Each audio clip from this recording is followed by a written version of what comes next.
Hello, welcome everybody. Welcome to the Dutch Doctor Who channel. Hello, everyone. We have the same panel as last week. Yep. Well, I'm here on time today. Yes. That's good. Yes. Sadeku, hello, and Hello. Queen Charlotte, hello. Thanks you are here. I hope, we had last week had a good stream, and I think we have a good stream also this evening, this night. Yeah. We thought there might be 4 of us, but it's just the 3. Well, PD's keeping an eye on the chat for us. He's here. He's here in spirit. He's in the chat. Yeah, that's right. He's here also. Mm-hmm. Last week we discussed the 5th Doctor, and a little flashback. In his final adventure, we see him accidentally exposed with Perry to unrefined Spectrox, and contracting fatal Spectrox toxemia. And though he acquired an antidote, the Doctor had only enough for one person, for Perry, and not knowing if the disease could kill Time Lords for good, the Doctor gambled on regeneration, saving his life, and successfully regenerating into a new body after experiencing a vision of the Master and his former companions. And then we see him change in the 6th Doctor, and that is Colin Baker.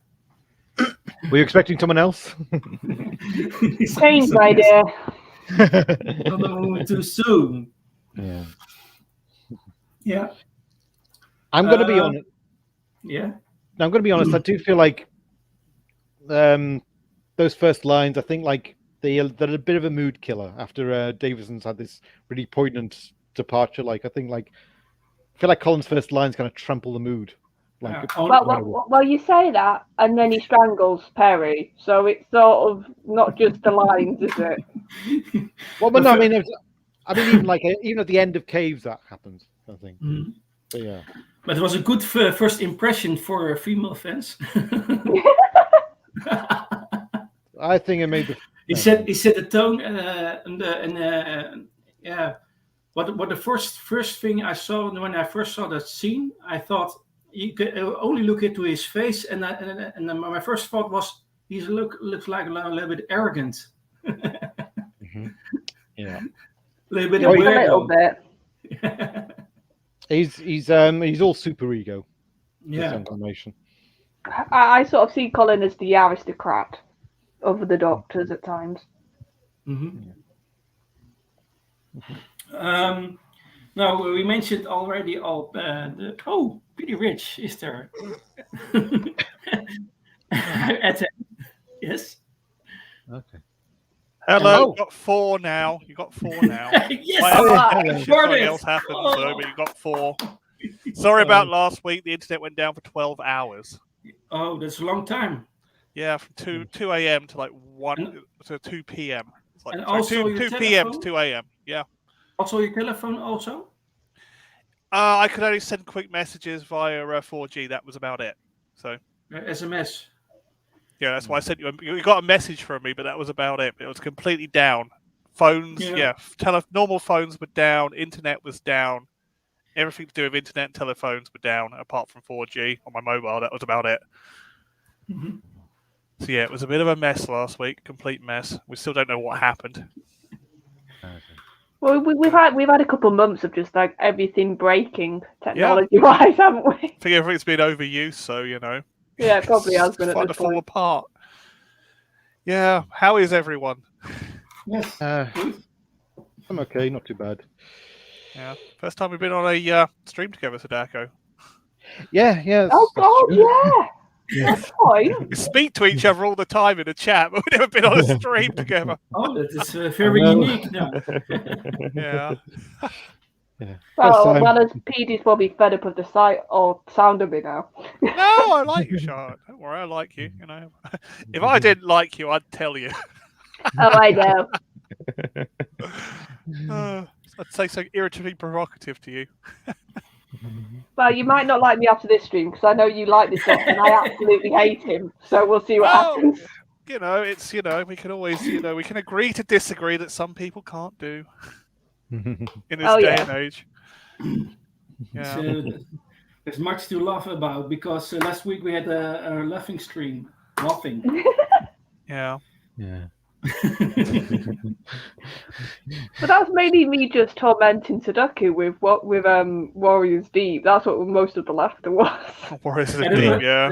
There was a moment when there was heavy breathing, and then.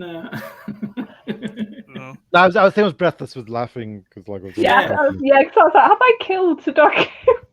I was a bit. I think I was a bit red faced, like, oh god, I'm on the spot here. But never mind. Yeah. Okay. Yeah. Go ahead, Maestro. It's your channel. Okay, it's good. Yeah.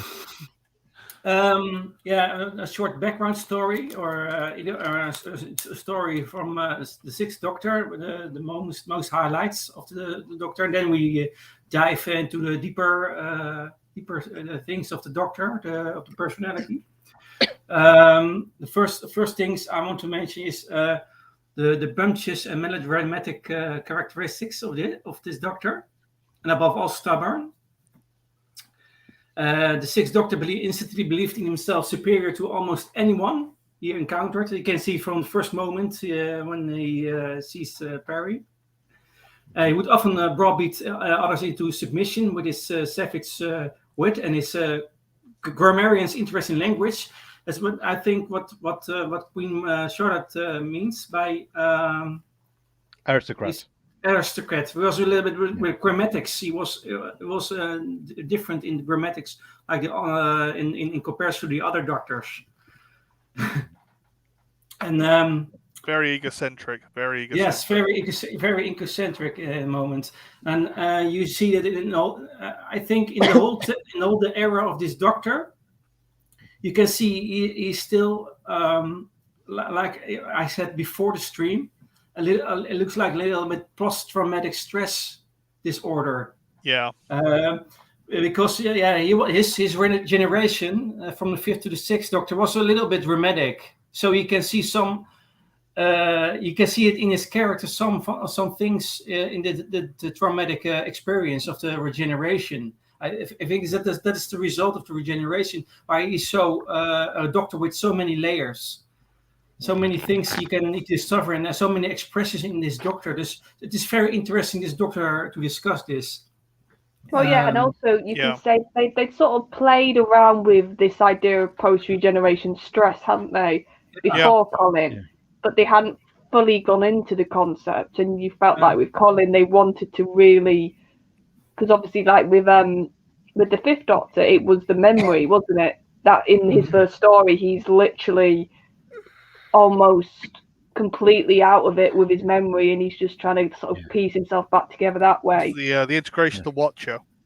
Yeah, whereas by the end of that Cast of Alva, you've basically got the Doctor at a stable point, whereas in this regeneration, it's pretty much his whole run, this sort of regeneration stress, which doesn't really go away like it doesn't with previous Doctors. Yeah. Where to go into the chamber, the non-existent chamber from the dodgy TARDIS tech manual. The Zero Room, yeah. That's the one, yeah. Yeah. So, beneath his thunderous and turbulent exterior, he was quite the opposite. You can see that also there's a side of him, a passionate and warm, virtuous and empathetic individual. So that's what I meant by the layers he has. On one hand, he can look a little bit unhandy. I would call him not so handy, but in the same time, he can be really warm when you gain trust with him. Yeah. What do you think? Yeah, pretty much. Mm-hmm. A lot of him was based on William Hartnell. Yes, a little bit comparison. Yes, quite a bit. Yeah. Colin put a lot of William Hartnell into his Doctor because he wanted to go back to basics a bit. He based himself on William Hartnell, and he originally trained as a barrister before he became an actor. So that's where a lot of the kind of courtroom theatrics comes from. So also he was profoundly difficult with his first companion Perry Brown. When we initially challenged for her use of American English and her as yet incomplete education. This is also already what Queen Charlotte said. There is some tone in the whole thing, even from the start when they two met. He wants to learn her some lessons because she is not so educated. Well, that's the nice way of putting it. I legitimately think sometimes he almost hates her and just abuses her. Like there's no other word, and I'm not one of these to usually say that, but watching his era out so many times, I was just like, Perry, just go, just make him dump you somewhere, just away from him. He's gonna get you killed because he doesn't care.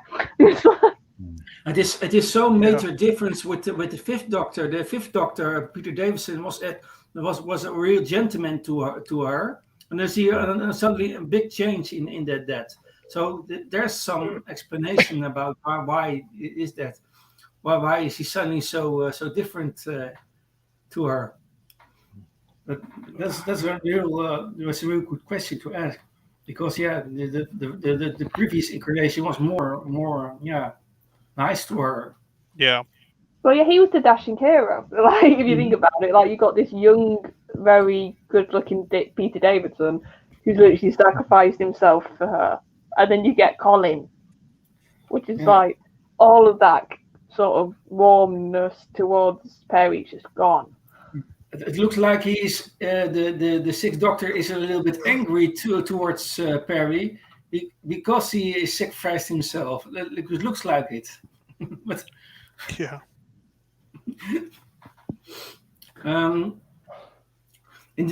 so now we mentioned also that his regeneration. The first early hours after his regeneration, he physically assaulted her due to post-regenerative paranoia. Then one time he is a little bit aggressive, and the other time, he behaves himself, and it took a considerable time for himself and Perry to stop bickering and speak together on amiable terms. And but the Sixth Doctor eventually became someone she could rely upon. So there is some beginning difficulty in the beginning, but after a while there is more relying, and with enough distance from the regenerative events, she was able to look to the Doctor for strength after her mother's death. Because in the story, her mother dies. So that's in the Reaping, one of the Big Finish audios. It's where basically there's a Cyberman plot in Baltimore where Perry's from. So Perry has to the Doctor has to take Perry home to attend the funeral of a family friend, and then basically at the end of that, the mother dies, and sorry, spoiler, but that's what happened. No. And that's kind of the point, because I think Perry did stay behind in that audio story, and then he visits her at the funeral where she's visiting her mum's grave, and she says, "Look, there's nothing for me. I want to go back with you," kind of thing. And it's a tenderly done thing, kind of thing. Yeah.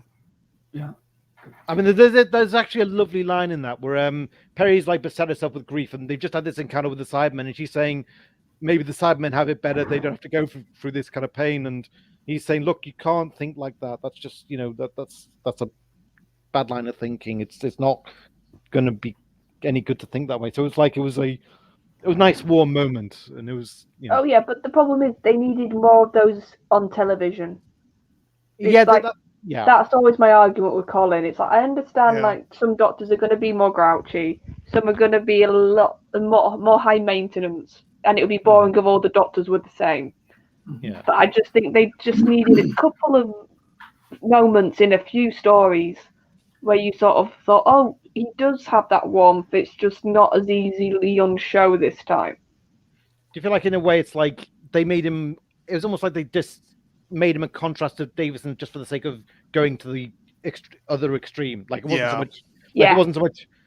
Yeah, it's like it wasn't so much a defined character. It was just not Davison, and so they just went no nuance to it, kind of thing. Wow. Well, yeah, because to be fair, I think for another comparison, I think Capaldi suffered the same sort of issue, but in a different way. That once again they wanted to, like you were sort of saying, do the Hartnell thing again. But I think in both instances there's been a fundamental misunderstanding of Hartnell's Doctor, which is, yes, he could be strict, yes, he could be grouchy, but he never came across as angry.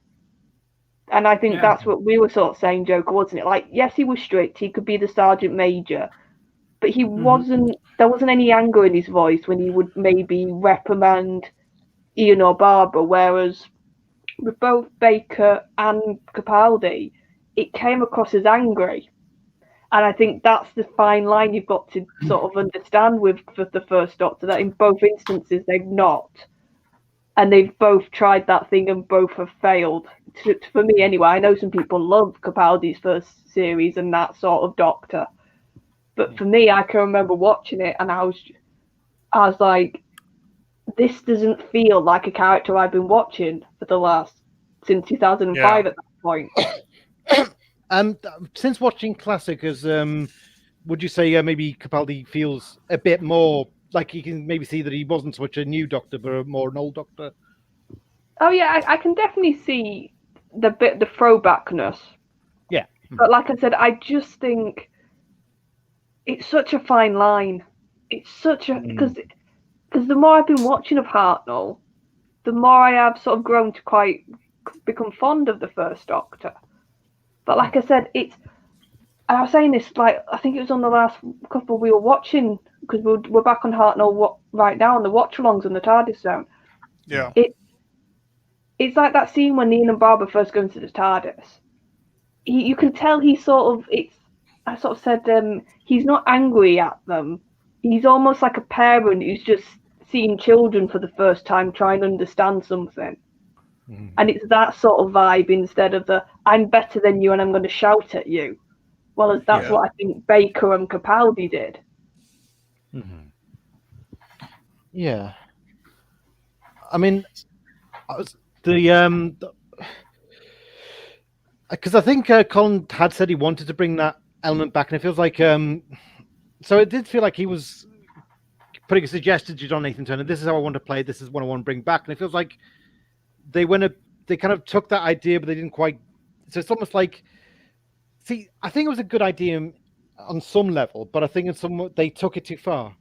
Certainly in the Twin Dilemma, they took it too far. Like I said, I just think. With the First Doctor, it's such an easy to do that surface read, isn't it? He's the old one, he's the strict one, he's the bit more old-fashioned one. Yeah. But that's the broad strokes. Whereas, like I said, if you look at the William Hartnell's era, even from the beginning when he's at his most isolated and he doesn't want to interact with people, there's still that bit of warmth, and I just think you need to have a bit of that to sort of. It's all because I've always said this.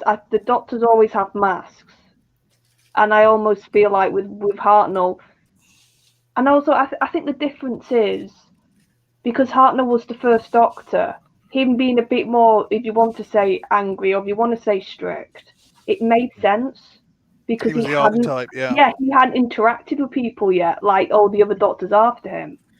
Because he'd literally, from the impression you get from an earthly child, he's been sat in the TARDIS in a scrapyard by himself with Susan. So he's not had that interaction. Whereas by the time you get to Colin, he's had how many adventures? He's had how many companions? He's had how many instances of having to comfort them? Yeah. And it just feels like you're chucking all that away to go, I want to be like Hartnell, but Hartnell was the beginning.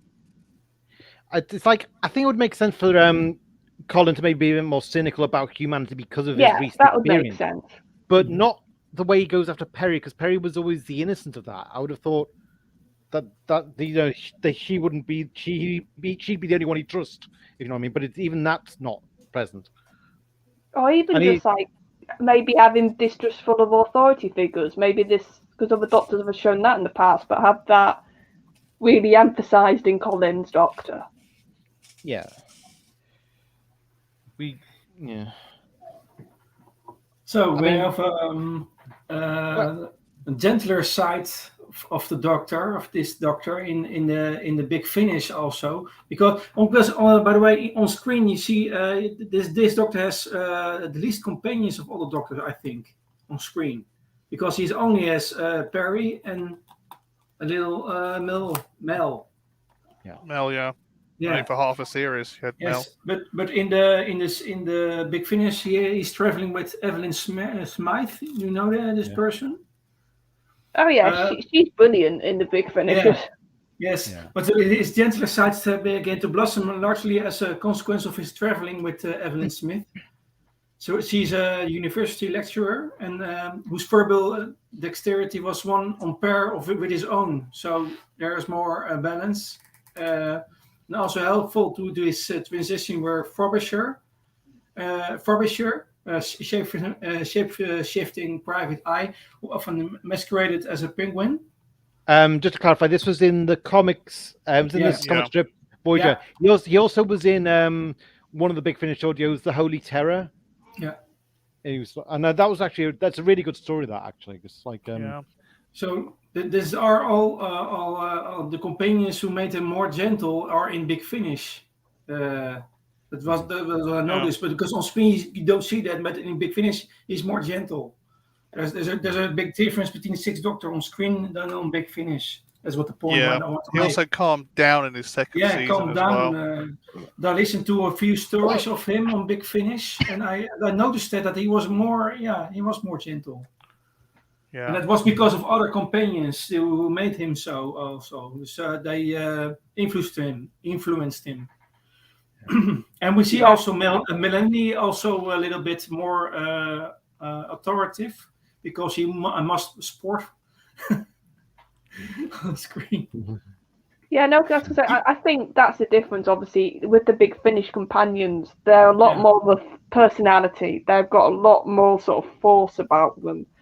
Yeah. And I think that's also something that they didn't do on the show. Like, even though Perry, she wasn't a doormat, she wasn't enough of a force of personality to rein him in. I've got this cynical view that in a way ever since Romana left, it's kind of like before, like back in Tom's era, we had Sarah Jane Smith, Leela, and Romana. They were really tough companions, and then after that, they just got weaker and weaker. And it's almost like I feel like, it just feels like but I would say Ace wasn't weak. Oh, she was strong. Yes. Yeah, but she was a very much a contrast to Mel, wasn't she? She was kind of. I feel like they were trying to overcorrect for lost time with her, if you know what I mean. Yeah. Well, yeah. What Sadeko mentioned was the Time Lord as a dominant feature of his life, of the life of the Sixth Doctor. The trials. Yeah, Time Lord, yeah. Though this one sought to blame him for shifting docket of crimes, in fact, turned out to be an elaborate ruse. Ruse, yeah. Yeah. He later found himself in a reverse situation where he became the prosecutor against the Villiard. There's also there are more stories with the Villiard, by the way. They became in another story. He became the prosecutor against the Villiard. The message being that had framed him in an attempt to steal his regenerations. That was the case. He wanted to steal his regenerations, and he discovered that the Villiard's dubious existence was somehow tied to his own, and took shape from his inherently darker characteristics. That's very interesting, by the way. Yeah. Because the Villiard is, in many opinions, he is a sort of you call it unplaced incarnation or something. Yeah. Well, yeah, we just know he's between. What's the numbers now? Last 13th generation. That's it. 13th final regeneration. So we don't know what number he is. No. And now we definitely don't know what he is. No, he's somewhere in there. Yeah. But this story has also the Matrix in it. We mentioned it last week about the Matrix. The Matrix after stream we mentioned that. about the Matrix. So I'm very fascinated about the Matrix, because you see that in this story, and also in the story The Timeless Child, you can see the Matrix. And I think sometimes there is some comparison with it, because the Matrix is a little bit corrupted by the Valiard, but it can also be the case in the Timeless Child arc. There can also be a case of infiltrating and corruption of the Matrix. So I think it's very interesting stuff to also discuss that or now or later in this stream, because I think it is much more to talk about this topic. Just to clarify, the Matrix is the amalgamation of all knowledge, but it's basically all the minds of the Time Lords are plugged into the Matrix at some point, and that's how they store knowledge, and they apparently they can predict the future as well. But it also stores the imaginative. So if you actually go in there, you end up in this unreal world of everyone's dreams and fantasies and fears. Yeah. It's like a biological computer, really. Yeah, it can also manipulate in a negative way. Yeah. I mean, like Tom Baker does actually say in the assassin that the computer, the brain is all electrical impulses and fluids, and it says the Matrix is the same thing essentially. Yeah, because it's electronic. Yeah. So, but like we saw in both in the Trial of the Time Lord, and what we were all hoping could happen in the Timeless Child, when that gets added on, is that it very much depends who's using it and what sort of motivations they have, and if they're good or not. Mm-hmm. Yeah. So this there is a whole season about that the trial of a Time Lord, and then we have suddenly there is for one reason or another, the Sixth Doctor found himself under attack from the first Rani. There are all more incarnations of Rani, by the way.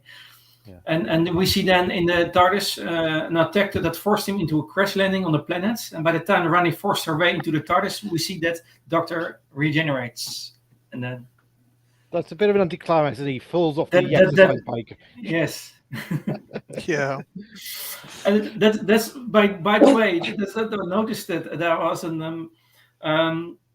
Sylvester McCoy actually played two Doctors. The only one who played the sixth and seventh Doctor. Yeah, because Colin didn't want to do the scene. So what was that, Charlotte? Because Colin got the hump because he went, "I'm not coming back because you fired me." But he is the only Doctor who played two incarnations. Yeah. Because he had a blonde, what do you call it? Wig for hair. Yeah, prick. Well, just to clarify, I think the way Colin tells it, what happened was he was told that he could do one story and then the rest of the season would be Sylvester's.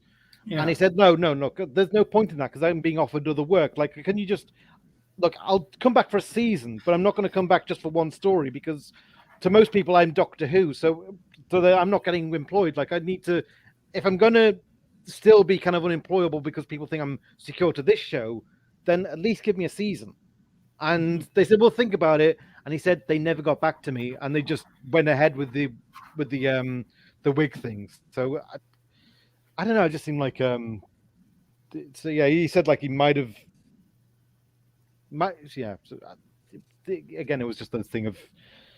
It was a bit of a poor management, wasn't it? Yeah. At that point, you had Grade and the BBC sort of really trying to kill the show, is the way I've always heard it told and sort of relayed to me. That's when the point where the BBC was sort of, why are we still making this? Almost the attitude. Yeah, just so they could have El Dorado, EastEnders, and Neighbours. All it was about was just about money.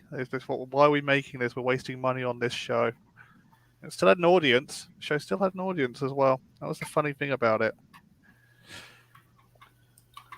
So this was the introduction of the Doctor, a summary of his story in a nutshell. We go further into his personality. This Doctor is the Sixth Doctor could be unpredictable, like a loose projectile, unpredictable in his actions in comparison to other Doctors. consistently self-absorbed, stubborn, argumentative, moody, melodramatic, and arrogant, believing himself greatly superior to anyone he encountered. And that we can see that in the twin dilemma in his first story. Yeah. And Attack the Cybermen, Vengeance on Varus, The Two Doctors Timeless, and Mysterious Planets. So Pretty much some greatly superiority against his enemies and the villains in the story. And however, he was also critical of himself in some situations. And beneath his thunderous exterior, he was a passionate and empathetic individual. So I really already mentioned a doctor with many layers, I think. Yeah. And despite his hubris approach, the doctor knew when he meant to be serious, such as when he rushed to help Leighton after exiting his TARDIS in a comedic manner in the Attack of the Cybermen. a nice story, by the way. So there's some doctor in summary. When what I told about him, he's a little bit what they said, unpredictable sometimes. He get from another corner to another corner, I think. Yeah. He was a bit erratic, wasn't he? That's the word I'd use. And that's what I meant by expressions also. A doctor with many expressions. He could non-verbal. Also, doctor was non-verbal, also strong in non-verbal sense, I think. So are some things I noticed by this doctor that you can see on his face how he's feeling. Like I do love the bit in Mind Warp at the beginning when the Valeyard's presenting this case against the Doctor that he's basically interfered in the affairs of, and then basically the Valeyard shows the opening scene where the TARDIS lands and it's landed on some way within the pink ocean, and so they have to kind of wade their way to the shore. And the Doctor interrupts and goes like, "Are you really offering this this irrelevance as evidence?" And like he's like, "Oh, I'm sorry, I'll forward to later bit." And like like the Doctor's got this like beaming because I owned him there kind of thing. Yeah. Yeah, and he was very good at his smug looks.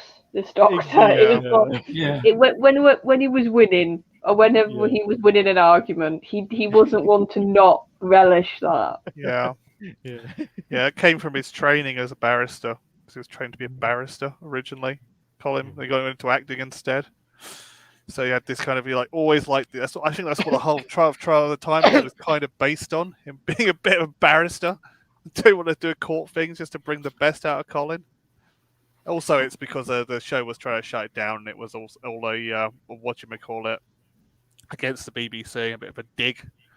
So all the shows a bit meta, as we would say now. Yeah, a bit meta. That's the word. I was looking a bit meta, but it was also, I think, because of Colin's background. So it's like he was good. He had this kind of smugness. It's like, I like the look on his face. It's a very unpopular when the guy falls in the acid on Vengeance of Varus. He has that smug look, like to say, "Oh, you fell in acid," and walks away. A little bit sadistic. Yeah, kind of sadisticness, like the first Doctor kind of had sometimes. Very cynical, by the way. He kind of, but Colin's Doctor. I mean, the Sixth Doctor kind of did it. It's like you see the first Doctor thinking it, but Colin's Doctor would actually do it. Yes, that's right. Yeah, and also sometimes, like when you'd get the more violent episodes, and like the companion, usually Perry, would be freaking out, like in a normal reaction is to like load of death. And like the Doctor would just have this utter like bemused look on his face, like, "Why are you reacting like this?" And it's like, I'm Doctor, she's a human. If she's surrounded by death, she's not going to be happy, is she? And he would just have that other thing. I think like I said, if I tried to like categorize his expressions, it's smug or bemused, usually at everybody around him. Yeah. So the Doctor described himself as pragmatic, and consider compassion and capacity for self-sacrifice as some of his defining traits. And you can see that in Simons of Time. It was one of the first stories I heard on Big Finish, by the way. Yeah. So I'll just clarify about that. That's like because it's a multi-doctor story, but it's like each doctor gets their own act, and then they all come together at the end, and they've all acted in a certain way that's really that like. McCoy has done the merciful thing and helped this woman out of this pit. But it turns out that this woman is actually really a siren of time, and basically, if you release them from their trap, then they're going to cause absolute chaos. And at the end, like the siren says, "I brought you all together, and like and I know you're the doctor. You're not going to do the ruthless thing needed." And Colin says, "I will, because each version of us is different. I'm the one who can do the pragmatic thing. I can do the ruthless thing. Yes, I'm the one with that emphasis, and it's not because edginess, because that set the tone for. In a way, it set the tone, but it also was strange because once they'd done that, the doctor we got in the audios was getting away from that and was kind of. But now I'm leaving that behind. I'm kind of becoming the more. This is the road to redemption for Colin after. Yes. It was a multi-doctor story. Yes, that's right. Very nice story. The compassion is Davidson, because she says Davidson's compassion, mercy for McCoy, and then Colin, in a very Colin fashion, just butts in like halfway through her monologue, and he's like, "Well, yes, there's some of my traits, but I'm the pragmatic one." Yeah. It's a stark difference to Davidson, though. He's a massively stark difference. I feel like, I feel with Davidson, they kind of push the pacifist element a lot, and like, so it's like, I mean, I always wonder, like, if Colin had come after Tom, because Tom had some ruthless moments, would it quite cause the same controversy? But it seems like with Davidson, it's like they almost push the pacifist element so much that anything after would look almost a jarring change, or a kind of or a betrayal. Yeah.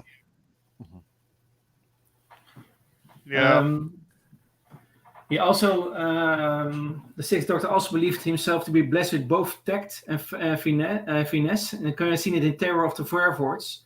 And I don't know if he sees himself, if he sees himself that he has much self-knowledge. I don't know, but he said he believed himself to be blessed with both tact and finesse in the Terror of the Vervoorts.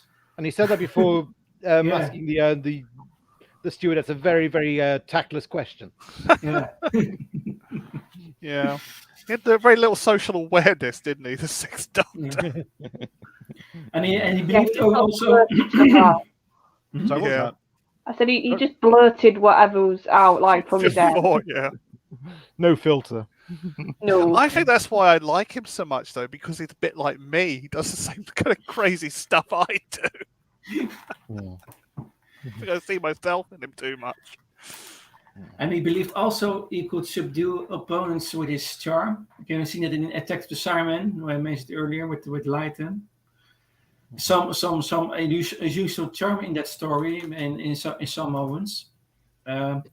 He would often browbeat others into submission with his grammarian use of language. We also mentioned that with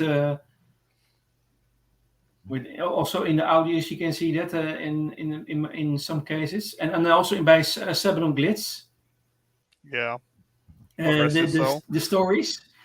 Yeah, Sebulon Glitz is a unique character, by the way.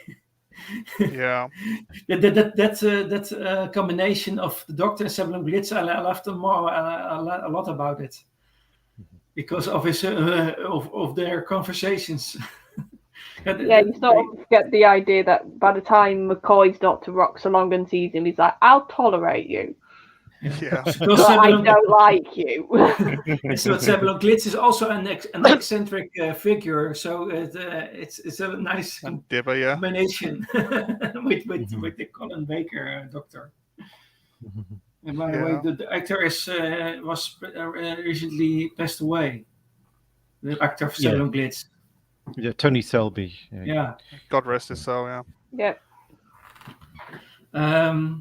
When Perry was distressed over the idea that Revlox was a devastated Earth, the Doctor tried to comfort her and even show an empathy for her plight, despite initially telling her not to get emotional. You can see that in the Mysterious Planets. And so there is some empathy. There is some comforting to this girl, Queen. But just if you showed it a bit more instead of literally abusing her like you did half the time. Yeah. More hidden agenda and more for his own profit. You mean? Yeah. We had a repeat of that episode actually. We had the first episode with second episode with Christopher Eccleston where he does it with Rose. Mm-hmm. When she watches her world explode, we had a complete repeat of that whole scene. Yeah, but that's the problem. It's been gone for so long now. You just have certain tropes, don't you? Yeah. That just keep cropping up like every couple of years. I see. That's the thing. I'm going to be quite. Not many people are going to agree with me, but I just almost feel like in comparison, Eccleston was slightly more harsh, and even like he almost seemed to be kind of rubbing it into Rose. Like when she says, "Are you going to save the planet?" It's like. And he just gets in her face and taunts her like, "I'm not saving it. Time's up." And I thought, see, that's even more harsh than Colin. Yeah, but you got to remember with Eccleston, time was a massive backdrop to his Doctor. Yeah, he was damaged goods. That's what I mean. Like you can have harshness. It either needs to be justified or in moderation. Yeah. Because with Eccleston, I think what it is with Colin, I maybe would have warmed to him a bit more if he would have had that moment of admitting his faults. And then I would have seen a bit of that, because with Eccleston, by the time you get to Dalek, that's what that story is. It's him facing his past and admitting that it's turned him into something he doesn't like. And it takes Rose to literally say to him, "Well, you're stood there with a gun." Yeah. And it's that sort of stark moment that you can see it in his eyes. He sort of goes, "God, what have I become?" Whereas with Colin, like I said, there's no real humbling moment for his Doctor. I mean, the stuff with Lytton was supposed to be humbling, but that wasn't quite lucid, was it? But when he misjudged Lytton, that was supposed to be a humbling moment, wasn't it? Yeah, but it wasn't used enough in the story to sort of feel like a humbling moment. Yeah, it was a bit last minute, wasn't it? Yeah, it was like one line from my memory. And then they just sort of, I was like, okay. But that doesn't come across as him. Because and you're trying to see in that story, they're trying to make it a somber moment. And I think it's because that's such a harsh story. Yeah. That when they try and do the somber, it just doesn't work. Mm-hmm. Yeah. Is Colin Baker's Doctor the Doctor who laid the foundation of the social awkwardness of the current Doctor? Oh God! Yeah, but here's the difference. It was a little bit prediction of the future Doctor. Well, no, but here's the difference. At least with Colin, I don't like him, but I would trust him to actually make me survive an adventure and not like die horribly. Right. By the way, it's not negative because the 13th Doctor said of herself that she was socially awkward. So it's not because I said it, but because he said it herself. Charlotte, it's funny you say that because I mean, you see what happened to Perry in Mind Warp, but that was kind of similar. Well, yeah, but to be fair, that he was literally taken away by the Time Lords, so it was out of his control. You could argue what happened to Perry, whereas with Jodie, she hasn't got that excuse. She's literally there. It's her adventure. Nobody's stopping her from acting like a blithering idiot, but she acts like a blithering idiot. Yeah. Yeah. And in the end, she didn't marry Brian Blessed, did she?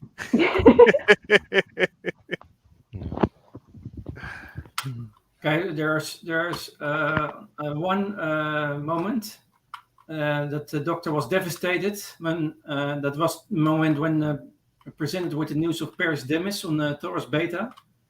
It did mention also the Sedeku mentioned that, and there was a rage with the Time Lords had injured her execution. Yeah.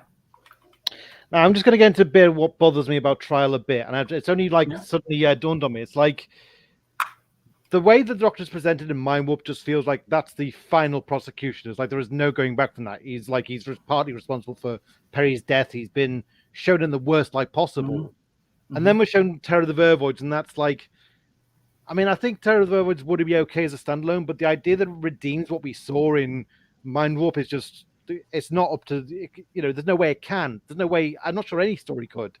And it feels like, it's strange that the show acts as though it, and the Time Lords act as though it would. Act as though, this is redemptive. And that just seemed like, it just felt like, just seemed misjudged as a season. It just felt like the makers just misjudged it for me. Yeah, I'm trying to remember of anything in Terror, because I've watched that recently that would make the Doctor look good.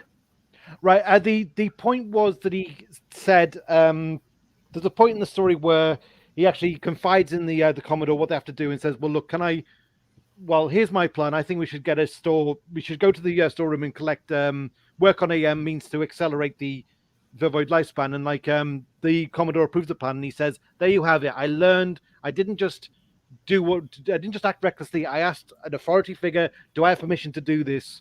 And he says, yeah, I wasn't just being a meddler. I was actually cooperating with the authorities. And that was but for like 3/4 of that story, he's not doing that. I know. It's like, yeah. So after Mind Warp, when Doctor discovered the Time Lords had relocated to Earth and renamed it Revelox to keep the secrets of the Matrix from being exposed, the Doctor announced his purpose was to stop evil and power met conspirators in ultimate foe. Yeah. So there's also an that's like conspiracy from the Matrix. The Matrix is also mentioned in this case. That's like I said in must have said this in the one of the streams. I remember I said that the Doctor knows that the Doctor has fled Time Lord Society because he doesn't like the conformity of it, and he doesn't like the fact that they never do anything to help the world out there. And but this is the first time he just sees. I mean, he's had inklings in the Deadly Assassin that there's a bit of a corruption there. That some of the myths about the perfect society they're basically just PR. But this is the first. This is like disillusioning realization of just how corrupt the Time Lords could be, because they basically all but destroyed Earth just to protect a few secrets, and they covered it up as well. Yeah. But he has that speech, doesn't he, about decadence and sort of Time Lord society when he's in the court basically, and that's when you sort of go, yeah, he has a point. Because that's the thing. The speech is about power corrupting, and he sort of says, "Look at you! You've become this decadent, sort of overpowered society, which has just not moved, not gone forward. It's just stayed the same." Yeah. The trial had also effect on the Doctor. You can see it also in the Big Finish. He became more aggressive and irascible. He was a little bit depressed after all these things. You can see there's more explanation in the Big Finish about that. He was even on the stage of killing himself, but you can see that in Killing Ground in the prose. Oh. I remember the wormery. There was because that's set immediately after the trial. And he goes to visit Bianca's bar, which is this spaceport, and and then basically he gets drunk and he starts kind of talking about how depressed he is about the fact that he was set up in this way and all that. And I remember there was Big Finish did follow up on the idea of that this was kind of a profound effect on him. Yeah. Well, to be fair, if your whole society sets you up, which is sort of the vibe you get. It's not just the Valeyard, it's obviously the fact that the Time Lord scooped him, because I think the Time scooped him, put him in trial, like made him separate from Perry, because that's the reason why she ended up the fate she had. Yeah. And I think he's just sort of really seeing, I think it's more, I've always seen it as the trial was him really realizing how far his people would go to control and to sort of get back at him. He had inklings, like you said, he'd seen little bits, but it was never personal against him. Whereas this was personal against him, and he saw just how much that they're willing to just completely go beyond their morals and forget their morals just because, like you said, there's some secrets or there's some vendettas there against him, and he just sort of, I think that he almost couldn't, the little positives he had left for his people, they weren't enough at that point. They were just so small in comparison to all the negative and all the corruption he saw. Is that line by the Valeyard where it says, because the doctor's saying, what am I guilty of? What was my crime? And the Valeyard just like, there's massive stuff, and he said the crime was in being there, and that's like the hint that they're after you because you went to Revelox and you discovered this secret. Yeah, you're a meddler, basically. You're a meddler. We don't want somebody who's poking around, who's sort of causing issues for us anymore. Yeah. And in the survey, I think this doctor was more quick, more somber, or more depressed than other doctors in some cases than previous doctors. Yeah. I think. It was a very sensitive doctor in some cases, and with a big mouth and then small. Do we know that expression for that? He had a big mouth, but his heart was a little, very little. Soft heart, big mouth, soft heart. Yes. So it's more to camouflage his feelings, but he was a very sensitive doctor in comparison to the other previous incarnations. So you can see that he was very devastated when I mentioned Perry, but also in other cases when he was left in the Big Finish stories. For example, what was his name? Frobisher or no? The penguin. Yeah. The penguin. Yeah. The penguin was Frobisher. Yeah. Yeah, Frobisher. And also, by the time he traveled with Mel, the doctor acted disciplined, where his actions had consequences, and was careful about what he did and where he went. There is some development in this doctor. He became more disciplined and more careful.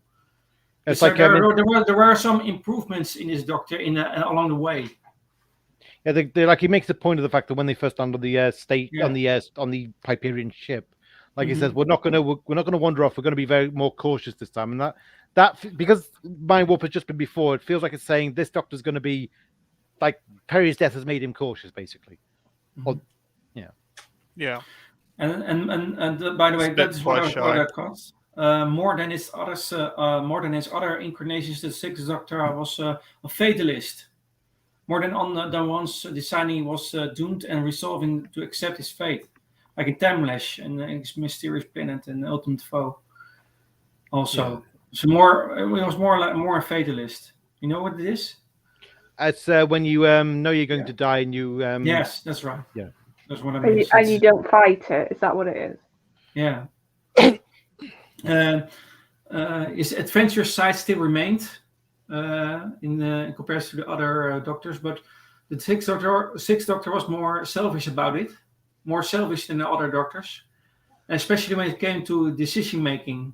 And he would often decide he knew what Perry wanted out of her travels, and often told her where she wanted to go instead of asking her. So it was a little bit manipulative, more directing. Than other doctors, more directive. But quite overwhelming, wasn't he? Yeah, overwhelming directive. Yeah. So he fills in for another what he or she wants. Yeah. Well, that's the thing. Sometimes he'd ask Perry. She'd say something, and then he'd go, "Well, I'm doing this." So it just came across a bit like, "Why did you bother to ask her?" Yeah.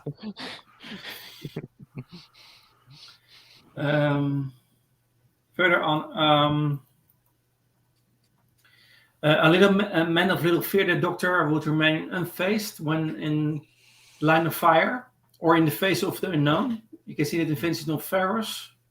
And even when helpless or under threat, the Doctor would be unafraid to speak his mind. Yeah. Mark Rani. Also, the Rani and this Doctor, you can see also that combination. Yeah. Also, and also unafraid to speak his mind in Revelation of the Daleks is one of the Dalek stories of this Doctor. What do you think of the Revelation of the Daleks, by the way? That one of Dalek stories. The combination of Colin Baker and Daleks is some discussion about that, because it works other Doctors. It works different than this Doctor. I like Revelation of the Daleks, but I do feel that it could have involved the Doctor a bit more in the action. Yes, that's what but I do love when he does get involved, like in the end, when he's actually has a confrontation with Davros, and one of my favorite bits is when he's when they're cornered by that Dalek, and like he puts on the he puts his hands up and surrenders and kind of walks briskly, and then like sneakily kicks the gun to like Orsini. It's just like and I like the idea that what the Doctor's doing there is just like he knows to do a little bit, like the right kind of a little in this story. He's not a major protagonist in the action, but he does the little bit, like, and he's quite shrewd about what needs to be done. If you know what I mean? Yeah. Also, it's interesting that in this one he's outraged at Davros's plan to essentially feed the famished, to solve the famine by basically feeding them the bodies of the dead. Because like basically Soylent Green, because basically what Davros has done is kept the heads of the sleeping corpses and the people in suspended animation. The people have gone into cryogenic freeze because they got incurable disease, and they're hoping that if they're frozen, then they'll be eventually in the future they'll find a cure and they can be thawed out and cured. But like what Davros has done instead, he's taken their heads and mutated them into Daleks. The rest of the body is basically, well, there's a famine going on. We'll turn that into food and that'll cure the famine shortage. But like we won't tell anyone. And the Doctor's outraged, but it's a bit of a contrast to Eccleston, because in The Unquiet Dead, Eccleston's saying, "Well, look, if it's going to save people's lives, then allow the Gelt to have the bodies, if they're not needed anymore." Yeah, but I'd say that's a different situation though, because his argument there is, well, the dead and what almost like what's better, it being these bodies being left to be put in a grave where they're not going to be any use, or they house these creatures. Whereas in that case with Davros, it's a lot more. I'd say that's different to literally him saying, right, I'm going to use the heads for mutations, and then I'm going to use the rest for food. Well, the thing, I mean, like but the thing is, the Doctor's outraged at the fact they've been converted to food, even though, well, if there's a famine on, I mean, I think would the Doctor say, well, I'm not advocating this. I'm just saying, like, yeah. I mean, it's just like, but like I said, it's you basically got cannibalism. Yeah. For one story versus reusing of bodies for sentient creatures. Mm-hmm. Yeah, the B story is Soylent Green pretty much with Daleks. Yeah. It's interesting comparison though, but I just think it's a slightly different situation. Yeah. Another thing that's I think worth highlighting is quite early on when the Doctor confronts the mutant that's escaped from Temporal Codes, and he's like, the Doctor's first impulse is to pull out his fob watch and try to calm him and say, "What's the problem?" And it's like, that's like, I mean, Eccleston had this lovely line about the Doctor that he doesn't see the alien in the alien, and I feel like this was supposed to be that for Colin, and it's like, you feel like more moments like that, if you know what I mean, for his Doctor would have been good than, you know. And his nut rolls getting thrown in the pond and losing it with Perry over the nut rolls. Yeah. Mm-hmm. Yeah. Why do you believe that the purpose of life was too big to be knowable? The Doctor felt that everything in life had a purpose, and that every creature played its part. That's a mysterious planet. And why was willing to leave Hugo for dead after Lang made an attempt to kill him in the Twin Dilemma? The Doctor was, for the most part, always willing to lend a helping hand wherever he could. So he was. There was a side. He was. In some examples, there are some examples that he is really helping and wherever he could. So there's also eccentric part, but also a part who really wants to help. But it is not so to see. You must look for it to see that in some way with his Doctor. More. So you remind me a little bit of a SF Debris did this review on Twin Dilemma, and he's just like, it's gone now. It got taken down, but like he did a review on the Twin Dilemma, and like he said, and like this scene where the Doctor's kind of wearing that tasteless jacket, and Perry's first reaction was yuck, and then like Perry comes in and shows her new outfit on, and like SF Debris says like and this shows a very defining quality of this Doctor, and like so he looks at her and goes, yuck. And he goes, that is petty. And then, and then there's that scene where they find Hugo, because they land on, I forgot what the planet is now. Titan 3, that was it, Titan 3. Yeah, Titan 3. And that's where they find Hugo. He's like, his spaceship got crashed and he's fallen to the ground. And like, I said, well, you said we should wait inside and no one could survive. Well, here's a man who did. And it's like, you would have left one of your own to die. It's like, well, there you see Penny again. And then like they drag him back to the TARDIS and like Perry's like, is he okay? And like Perry and the Doctor goes, yes, small thanks to you. And like Perry is acceptably commenting, going, you're never going to let that go, are you? By the way, there's some inconsistency about his age. Because and there's also an audio of the Sixth Doctor when he has a cake for his 900th birthday. Mm-hmm.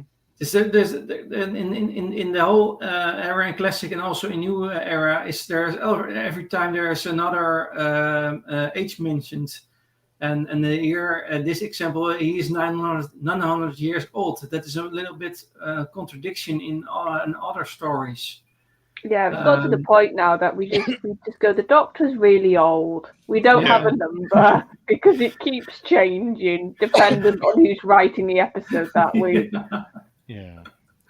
But he is blew out the candles of his 900th birthday cake, and he wishes to have a better control of his TARDIS and priests throughout the galaxy and more manageable hair. Because he has so many curls in his hair. Yeah, naturally curly. Colin. Yeah. And Charlie Pollard, also a companion in the audios, noted that the Sixth Doctor had a way with cats. You can see there's also a cat on his coat. He has something fascination about cats. Where it comes from, I don't know, but he has a fascination for cats. Yeah, but as a cat owner, he shares a lot of traits with cats. Mm-hmm. Like do everything on their own time. They only give you attention when they want it. Yeah. And they can just sort of disappear for a bit and then appear and be like nothing's ever happened. Mm-hmm. Yeah. And he also carried a cat-themed face mask on his person and on a mysterious planet. So a mask. And yeah. He also had a cat called Squix, I think, in Doctor Who, in the Mines of Terror. So yeah, he actually had like a robotic cat. The Mines of Terror, was that a computer game? Yes. I think the second or third computer game released after the first adventure. back in the old days. So I had it on the Commodore 64. It was an interesting game. I had a Commodore 64, and then it got Commodore C69. Oh. Yeah, I had a 128. It had 64 more memory, and that was about it. They had no Commodore 128 games. It was all 64 games. Yeah. Weird times. Give you more power and don't give you anything that runs on it. Yeah. Yeah. Back to the by the post regenerative trauma we mentioned also. You can see also some the aggression in him, and you can also see that in some cases in facing the enemies. Yeah. He later stepped. By the way, he stepped, for example, a Cyberman scout to death with a sonic lens, and he killed a cyber controller at close range with a cyber gun. So he was more capable, more in. Yeah, it looked like there was more aggression in this, more aggression in this doctor, more in attacks to his enemies than other doctors before him. Well, I don't know. I mean, I think the Doctor's always been quite ruthless when it comes to Cybermen, because he knows that they're unfeeling, and I mean, even Davison, he kind of like he uses the gun blast at the Cyber Lead in the end. I feel like if you're going to have a Doctor like that, then the Cybermen are the enemy he needs to go up against. Yeah. And also the case of the example, we don't know which one mentioned that. And after witnessing two men fall to their death in an acid bath, he seemed some. Yeah, I think this can almost shrug off violence a lot easier. Yes. Than other doctors, where that would have really got to them, but with this doctor, it's like, stop me from having to do it almost. Yeah. Yes, that's what I meant. By the way, yeah. And he smothered Shockeye. You know Shockeye? God! In that with a sign interact in self-defense in the two doctors. Yeah. Oh God. Shockeye with his meat. The two doctors. What were they thinking when they were writing that? I do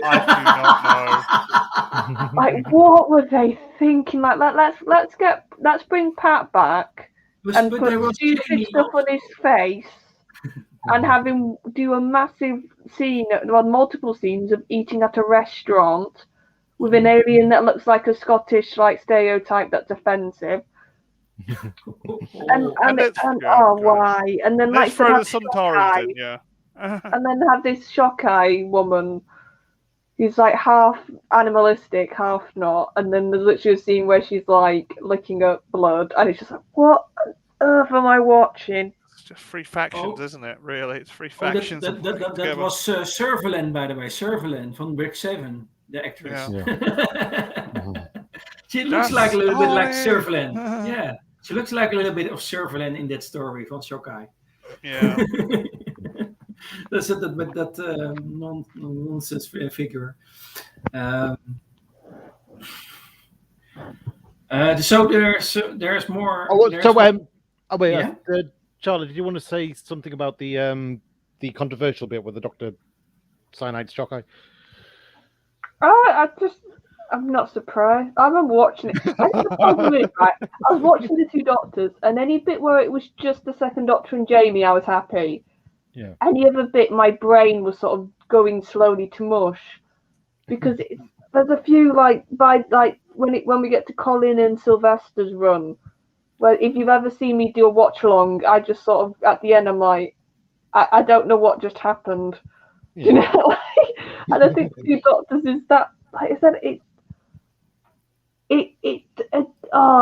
it's just so confusing. Like, even now I'm trying to remember just the story for the two Doctors, and I've just got flashes in my head.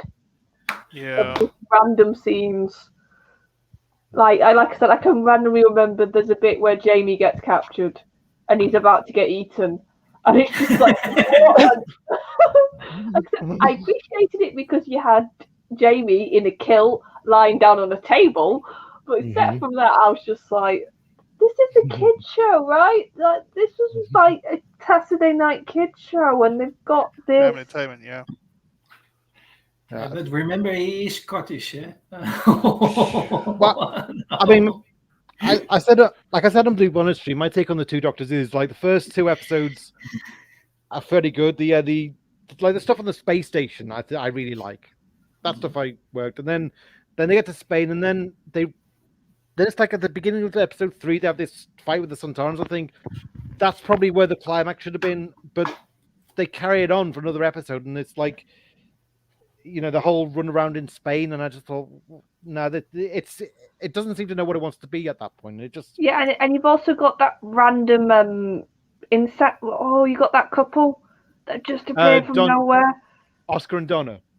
Oscar just gets really violently killed for no apparent reason. That was horrible.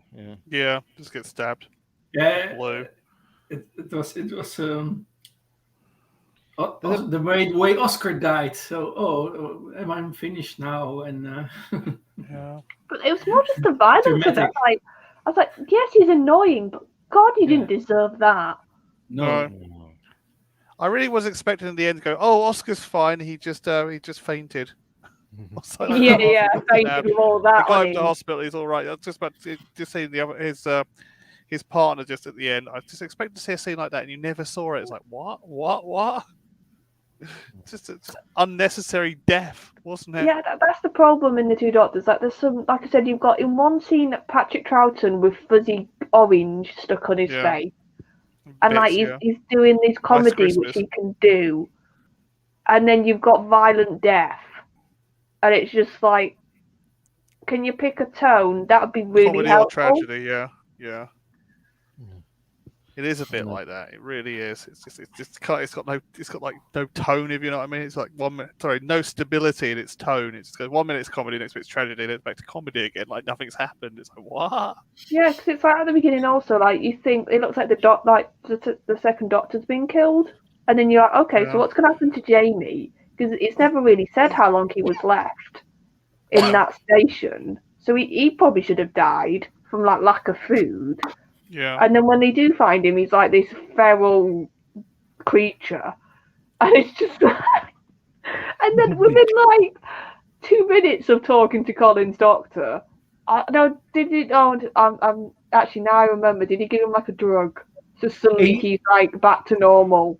He performed a kind of acupuncture on him, like that put him into a certain trance, so he could like ask him kind of like, even when he was under trance, he under the hypnosis, like Jamie's still talking his dialect, so he's like, now can you hear me? Aye. And like, the doctor and Dastari had a fight, and but so basically he's like, but like in the next scene, he's like, hey, doctor, do you know, like, you were left alone for months, if I'm being kind, to basically go feral.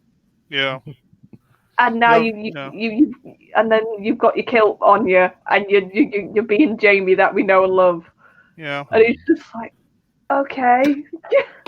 He'd either be wily or bawling into tears every 2 minutes. Yeah, in real life. Yeah, it's like you should have like mental damage like so much right now, but no, you're just your usual Jamie self. Yeah.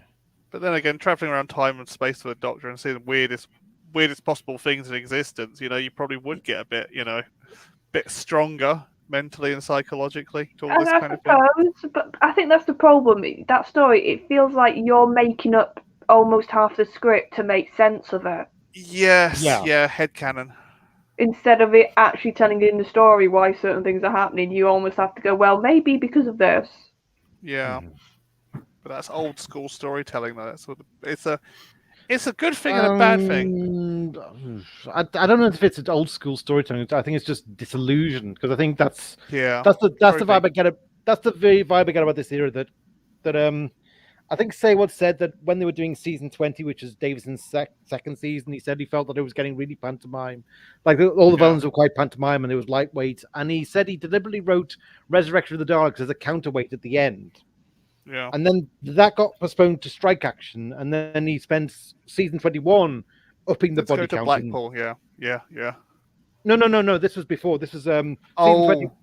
Season 21 was Davison's last season. That's the one where we got Warriors of the Deep and Resurrection of the Daleks. Yes. And it's like, even like there weren't enough deaths in Warriors of the Deep for Eric, so it's like, you know what, kill everyone off. You know, have the Doctor just everyone takes a bullet for the Doctor, and while he does nothing, and then Resurrection's kind of the same, and then Revelations. Yeah, you're right. And then in season 22, it just feels like he's just gone fully nasty. It just feels like a nasty all round, and it's like he's just doing what he can get away with to make the show as dark and nasty as possible. Yeah, give it a bit more edge. Yeah, which doesn't help when you've got Colin walking around like a paintball explosion. It's like, once again, tone. It's like it's Alien for warning. It's like, tarantulas are like black and yellow stripes. It's like this thing was like Alien for warning. Keep away or you're dead. Keep away or you die. 1980s warning. There was no big difference between 80s and 70s in Doctors. Well, I think the 80s for me is kind of dated in a way that the 70s stuff hasn't. Like, I think, like something like Day of the Daleks kind of speaks. You don't need to update it too much. You get what it's about. Whereas the 80s stuff, not so much. The 80s stuff is like, it's of its time, but it's like extremely of its time kind of thing. Yeah. I think a lot of that is the music, especially in the early Sylvester run. The music is like, they're so excited they've got a synthesizer, so they use it every opportunity they can. It's like the BBC budget gave them a couple more pennies, so they had to use every bit of synthesizer they could. It's just like every bit of scene, it's like doink doink doink, and it's like, oh no. Yeah. Everything sounds like a Commodore Amiga game. Yeah, it really does. Yeah, Synthy. Yeah, synthwave all over the place. Yeah. Definitely here when the Sylvester comes along, it definitely starts sounding a lot like that. Yeah. I like the music when Sylvester was around, but it's their own. Yeah. Later, it was all right because they sort of could measure it out a bit, but early Sylvester, it was just like, you can tell instantly. I think that's more. I think with the docu, my thing is when it comes to dating something. Is if something is so linked to a certain era and you see a lot of it. Yeah. So when I hear I think 80s. Yeah. Yeah. Whereas with Colin, there wasn't a lot of stuff to date it to the time period in his run, I feel like. No. So when you see the rectangular cars on Earth, you're like, oh yes, we're in the 80s. Everything looks boxy. Yeah, it's the 80s or 90s. So the Doctor was also willing to allow a few deaths if it would protect majority from harm, such as destroying the Vervoids, the terror of the Vervoids. The story to stop them from dooming the human race, but it was the same time he was regretful with his actions. So there is one way he knew that it was necessary to stop the Vervoids, but at the same time he was regretful. Well, it's like he said like to Mel, look, like if you look at this from the point of view of a Vervoid, what they're doing is self-preservation. Yes. And you see a amount of corpses, they see what you would see as a compost heap. Mm-hmm. And that's kind of like, so he was saying, look, this is just they're just following their instincts. Mm-hmm. They're not necessarily evil. They're doing obeying the animal nature kind of thing. I think, but for me, this scene when he is regretful, I think it's one of his strong moments for me for the Sixth Doctor, that he was regretful. That he seems some feelings, some good feelings. On one hand, he knows what is necessary, and on the other hand, he knows he regretted it. That he don't do this. To the Vervoids. Yeah. So a good scene. Brilliant scene. Yeah, and however, the Sixth Doctor also had a more emotional, caring side. and determined to not let people die if there was a chance of saving them in the mysterious planet. And he was ashamed of it himself when he learned he had attacked Perry in his post-regenerative traumas. He came back to it. He said, "Yeah, it is not what was not good." We've been dodging this point all stream, haven't we? We probably haven't talked about the strangulation, have we? Yeah. You can see it comes. The reason I mentioned it so many times is you can see that there are some cycles in it, in the whole thing. Every time you see the first scene with Perry. It's very the thing that goes through the whole era of this Doctor, and some corrected traits, and you see that he is struggling with his traits, and you can see that he's improved and he's trying to do his best to improve himself in some ways, but it comes not out in all the time because he's not. Yes, a little bit social awkward. The terms. It isn't a good term, but a little bit social awkward. Yeah, I would use that term for strangling somebody. Yeah. Because socially awkward is I'm not good in a conversation, whereas strangling your companion it's a bit more extreme, and I still, because obviously everybody knows about that scene, even if you haven't watched Classic, it's sort of like you said, it's become a bit of an infamous moment, and I can sort of understand what they were trying to do, like that sort of erraticness. This Doctor was a bit more, you couldn't trust him, but there were so many better ways to get that across than to actually physically put his hands on her. I think in any sense, even if it was just a slap, I think it would have been just as bad sort of taste, and it would have left a bad impression.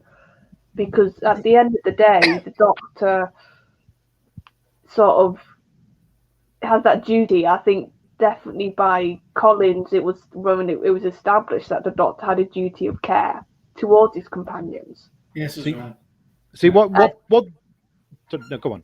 I was going to say, and to be so violent, it sort of goes directly against that. Like I said, they could have done it so many different ways if they wanted to set up this Doctor's not trustworthy. You can't sort of instantly think he's going to protect you. Yeah, I think what bothered me about it, like it's not so much at the time. It's like it's considering it in terms of even thinking about it, like in terms of other stories, like.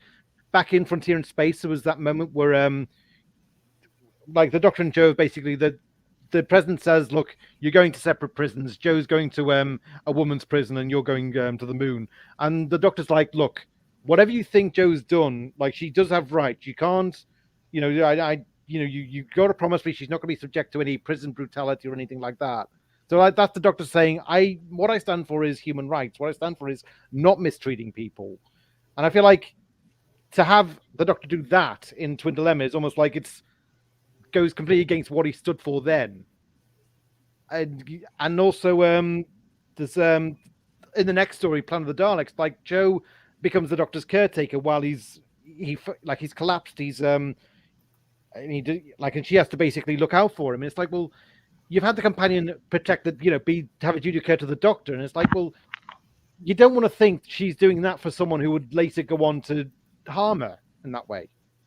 But yeah, and it's like I said, it's not even just the duty of care, even though I think that's a term that we've sort of got used to using in the fandom. It's more the fact that every companion, whether they choose to go on the TARDIS or they get chucked on it, whichever way it happens to go, that's their choice, and they're putting themselves at risk travelling with the Doctor. Yes, it's very romantic, and we sort of forget that because it's a telly show, but at the end of the day, they're saying, I'm trusting you to take me on adventures where I could die as soon as I step out of this ship, the TARDIS. Like anything could happen to the companions. And it's sort of the violation of that trust for him to hit her in any sense. But I think, like I said, even a slap, I think, would have gone down just as badly. But why on earth did they think we're not even. It would have just been a bad idea just to have him hit, but to physically strangle her. Yeah. That's like really violent, and really, if you want to do anything, that's to the extreme end, I would argue. Yeah. I think they did that for ratings. Shock tactic, you mean? Yeah, shock tactic. Whoever thought that was a good idea was like, no. It's like, if you want to have a shock tactic, maybe like have him come to, and have him like maybe physically try and get her out the TARDIS. Yeah. That would have been just enough. Yeah. Well, not amnesia. Literally have him go, like, start the TARDIS up, and like almost push her. Do you know, just something? If you wanted to go physical, right, get out. No. You mean coming with me? Get out, kind of thing. Yeah. Wait, Charlotte, are you saying like they should have played more on the fantasy element, where it's like like at least if it's like I'm going to chuck out the TARDIS, it's playing on the spaceship aspect. So it's like playing on the sci-fi element. It's not just brute force kind of thing. Yeah, it's not brute force. You could literally, like I said, have the freeze frame if you wanted to do it, like her just by the door, and then that would have. If you wanted to do a shock, that would have been oh God, what is he going to chuck her? Like, is she going to stay in the TARDIS? Like, that would have been a shock. Yeah. And like I said, you could have just then in the, like, when you picked up whenever the next episode was on, have her maybe run to the console and quickly press some buttons, and then the TARDIS sets off, and then the Doctor's stuck with her. Yeah. That's what I mean. You could have played around with that dynamic a lot more cleverly. Yeah. It's like, to me, what really bothered me about Twin Lemon, the reason why the first time I watched it, I switched it off after episode 1 was it's not just that the Doctor's choked her, it's also that afterwards he continues being insensitive. He keeps on saying, oh, don't exaggerate, it wasn't that bad, and he's still having a go at her after she's rescued Hugo, and it's like, the Doctor's just being really petty after he's behaved this way. It's like, it just seems, it was just, one or the other. I mean, the strangulation would have been bad enough, but like having that as well was just too much. And but he carried on being like that for his whole first series with her. Yeah, but I mean, I get the sense in the first series he was a bit more protective to her. He would act in her defense, in certain stories. Like he would, I think he was protective of her in Attack and in the stories. Like, even though he seemed callous in some ways, he was still, the protective instinct was still there. But obviously in Twin Lemon it wasn't. But it felt like it was almost like it was they were having to make up lost ground because they destroyed the trust, if you know what I mean. Yeah. And I mean, what you're saying, but what were you saying about the idea of a cliffhanger? I mean, like the Deadly Assassin was a good example of that. That's where it's particularly set up where the Doctor is witnessing the inauguration of the president, and you see him pick up a gun and aim it, and then you see the president die. And so next week you find out why he did that, and that he wasn't actually shooting at the president; it was someone else. But it was an example of, well, the Doctor's done that. The Doctor's turned bad. And that was a hook, if you know what I mean. Oh yeah, and they've done that in the modern run, because I was just doing a stream about at the weekend to do with the Angel two-parter with Matt's first series. Yeah. And obviously they purposely had the shot at the end of, I can't remember which one, Flesh and Stone, I can't remember the titles, which was, of him literally holding the gun. Time of the Angels, yeah. And saying, like, you don't put me in a trap. And they knew exactly what they were doing by ending it at that moment with him holding the gun, not looking at what he's pointing at. And you just think, God, like, what's the Doctor doing? Yeah. Because even I went off for that one. Yeah, that's how you do a cliffhanger. That's how you want to go against type with the Doctor. Yeah. You do it like that. You don't cross a line. And I just think with Colin's introduction, they crossed the line. Yeah. I mean, you said whose idea was it? I've heard for the grapevine it was Colin's. Oh, no wonder. Yeah, shock and awe tactics. Well done, Colin. Oh, God, really? I didn't know that. I thought it was J and T having a stupid moment. I think it was probably all. It was probably Jane. One suggested the idea, J&T approved it. So, or I mean, I did read on Twitter somewhere where someone says they've actually got the original script, and apparently the strangulation isn't written in there. It's just there's a confrontation and Perry gets really frightened, and it might be that Colin just went wild with the idea. Oh, They just improvise something manic. Yeah, well, OTT, yeah. Manic. Yeah, Manic Doctor. Mark of Durrani, when we have Lord Ravensworth, you know that? He asked the doctor what he and Perry did in the TARDIS, and the doctor answered with, argue mainly. We argue mainly. That's one of the humorous moments. We argue mainly. Yeah. They are like a bad marriage, them two, aren't they? Yeah. Well, no, I wouldn't even say bad marriage. I would say Abusive relationship, isn't it? yeah. Okay. We go further. The doctor also seemed unable to see his own faults, but would hypocritically criticize those that showed him, particularly in the Villiard. You talk about the Villiard, and yeah. So, I want to mention Pierre Perry. I think he did all. By the way, Leighton is a person is in true stories, and he did, however, admit he had misjudged Leighton following his death and the defeat of the Cybermen, feeling that even after they had kept Earth safe and the timeline intact. So there is some that he admits that he was wrong with judging Leighton.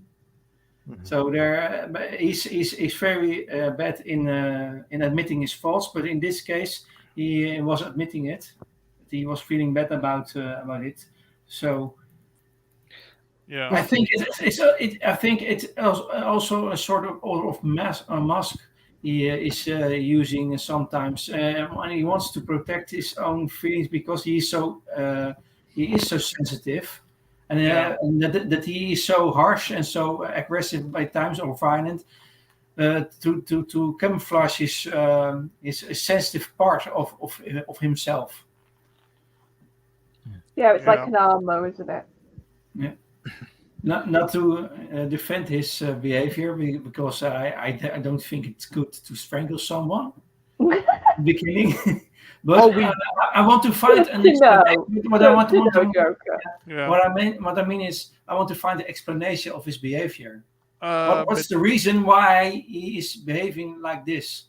Midlife crisis from the beginning, and I think it's because of his regeneration previous. Yeah. So dramatic regeneration that he now is protecting himself now in some way.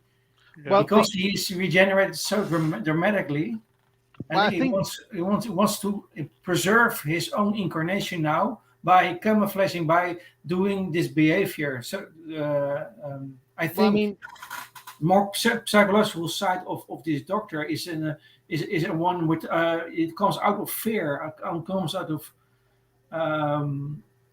self-protection. Well, I think like self-preservation. Self-preservation, yeah. I think because that's the thing. Is like he came after a string of violent experiences for the Fifth Doctor. Yeah, and you could say the Fifth Doctor was still like the trauma of those violent experiences carried over. Yeah, on the one hand, and also that as part of the regenerative process, that this was the Doctor kind of who was designed this way to survive. This is like a more like the survival mechanisms all kicked in, which is because that. So basically, it's like, well, no, I'm not going to hesitate. I'm just going to kind of be confrontational, and I'm going to be, shoot first, ask questions later, kind of thing. Because my predecessor wasn't, and he ended up the way he did, because of that. Yeah, survivalistic instincts. Yeah, kind of. But we see, yeah. So we haven't heard your opinion on his Doctor. My opinion? Yeah. That is for the end, I think. All right, fair enough. Immediately after his regeneration, the Doctor saw his new body as an improvement and felt that the fifth Doctor had a feckless charm that was never really him. So he was denying his previous incarnation in some way. Yeah, but all Doctors don't like the ones before them. Yeah. But later on, they all admit that the previous one was good. So in the beginning, they are negative, but at the end, they say, it was not very bad, my previous. Yeah, they're all a bit petty. I always see it as a bit of pettiness. It's like it's a new body, so that body's better than the last one. Yeah. The sixth Doctor did not suffer fools gladly, and sometimes seemed to endure the presence of others more than he enjoyed it in the Twin Dilemma, Two Doctors in Time Mesh.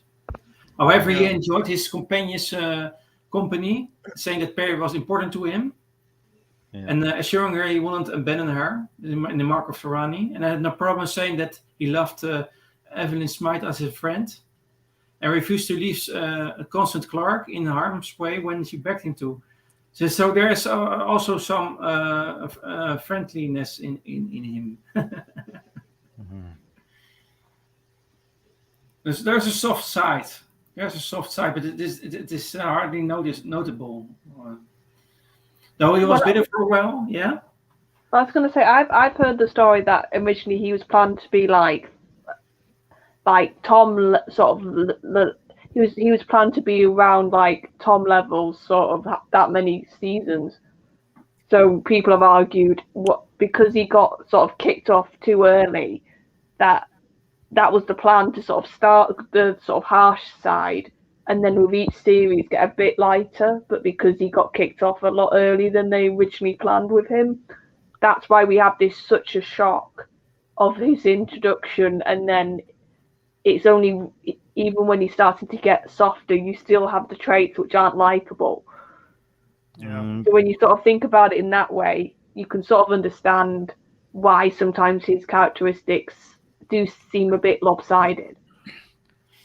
See, the thing for me is I just feel like, 6 was supposed to be an overcorrection for 5. Like, I feel like 5, the fifth Doctor, like, he wasn't well defined, and like there were stories where I think he was, they didn't know what to do with his character, and I feel like that just seemed to carry over into 6. And it's like, well, look, are we ever how many overcorrections are we gonna need before we get the Doctor right, kind of thing? That's my feeling, and it's again, it just didn't seem to be the case back in because I mean, everyone says like, okay, Colin only got 2 seasons, but I feel like if Tom Baker had only got those first 2 seasons, or John Pertwee had those 2 seasons, would have been enough, because they were kind of solid, defined, that's the Doctor kind of thing. Whereas with Colin, I don't know if you could really wait any longer than 2 seasons to nail him. I know, and that's the problem. It's I think with the Doctor, we sort of, a lot of the fans, and I know this varies a bit, but mostly I hear, if they're kind, they'll give them a whole series, like their first series. But even that's not in the majority. I've heard people say, well, if they've not impressed me by the 3rd episode, I haven't taken to them. Yeah. And I think that's the sort of the weird thing about this role. I think we almost don't sort of like to wait a long time to get to know a Doctor. I feel a little bit in the fandom. It's a little bit, but I don't know if that's because we've had, like you said, some Doctors that vary by their second. If you've only had 2 series, you can pretty much define their character. Yeah. And I've always argued you shouldn't have to wait for a 3rd series of a Doctor until you go, oh, now I know their character. Yeah. You've been waiting around for so long to see it, and you need to, like I said, I think if you're being fair, I think 1 series, you should, at the end of it, know, right, here's the core traits, and obviously afterwards then they can expand on those traits with the Doctor, they can add, but you need to know, like, for example, like with Tom, by the end of that first series, you got the sort of the Maverick, but the sort of more controlled Maverick. I would argue Tom was, You got the sort of grandness about his Doctor. You got the sort of silliness at times. You've got those core bits. Yeah. Moreover, you've also got a good bond with Sarah. Yeah. Already. We have the list of the traveling TARDIS in the chat. Yeah, also some comments. Hey, Christian. Hi, Christian. Trivia, Hugo Lang. Kevin McNally will be in Series 13. I heard that. Most likely. Okay, I'm going to feel really bad now. Who's that? Gibbs. Right. In the Twin Dilemma, there's a scene where the Doctor recovers a wounded police officer who was in a crash ship, and he basically has, in a way, kind of becomes. Well, he's a rather unpleasant character, but he kind of becomes the muscle that the Doctor needs in the story. Oh, so poor Chibnall's dragged up a classic actor. That'd be fun for them. Yeah. Probably I like the idea of looking into that the Doctor could go evil or go mad. Yeah, because that's the thing. I do feel like the Valeyard is specifically a Sixth Doctor era villain. And I love the Valeyard. I absolutely adore the Valeyard. Yeah. There are some things untold, I think, in that in the whole story of the Valeyard. We still don't know what where he fits and what is. It is a darker side of the Doctor, but we don't really know what where to place him. I see on TV, at the time, it suggests this is going to happen. Yeah. And then when the new series started and it was like Gallifrey's gone, I always took that to mean that the Valeyard was only ever a possible future. If the Doctor didn't change his ways, he was going to end up like the Valeyard one day. But with Gallifrey gone, there wasn't going to be any conspiracy with the High Council. There wasn't going to be the Revlox business, and so the Doctor was going to go a different path entirely. But I mean, who knows? Okay. Yeah. Yeah, I like the idea of sort of putting those two on a planet and having them sort their issues out. That's what I feel like. There was never that moment of Perry just putting him to one side and being like, God, you need to stop acting the way you are. You need to actually listen to me. And she never really had that moment. Do you know what it felt like to me? It felt like they wanted two things at once. They wanted the Doctor to be uncertain and unstable, but they also wanted him to be the authority on the show and the companion to be subordinate, which like Dirty Harry, pretty much. Well, yeah, it was very retrograde. I thought, very retrograde thinking, and it just seemed arrogance. I thought, comparison with Dirty Harry. Yeah. Yeah. Well, it's the kind of thing at the time, wasn't it? In the 80s, everyone was basing stuff on action films. It was action films, and that's why Doctor Who got a bit more violent to try and keep up with the action kind of film kind of crowd. Well, see, I think what it was for me, the way I saw it was that Sayward saw what Blake 7 did and how it ended with, ended on a real down, and he kept on trying to do the same thing in Doctor Who. I felt, and I just felt it was. But for me, it didn't work. It just seemed like, so desperate to be down, but you got to turn the Doctor into a shadow of himself. I thought, no. Yeah, got to turn him into rogue cop, don't you? Well, and that's the thing. Vigilante cop. Sorry. Yeah, I was going to say that's the thing. The show shouldn't always be rainbows and happy and everything's happily ever after. No. But at its heart, it's a family sci-fi show. Exactly. So you need to remember that, and you need to always have that light edge when it starts to get a bit dark. Because that's the other thing. We know whatever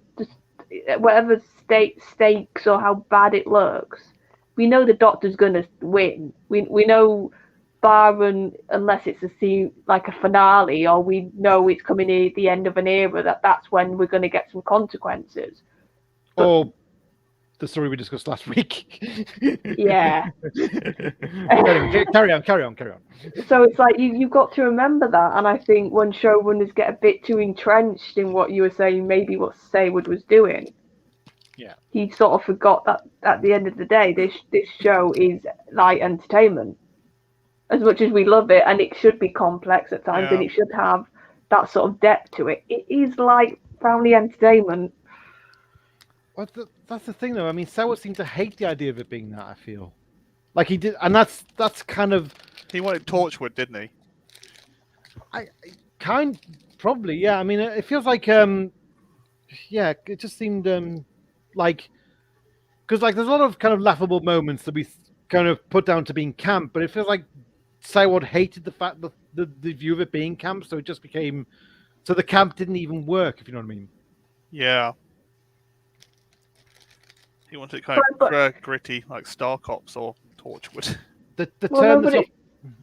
It's like you said. I think I heard you say so. It just felt like there was a fight constantly between Seward and J&T, who we know was known for camp, was known for light, was known for fluffy.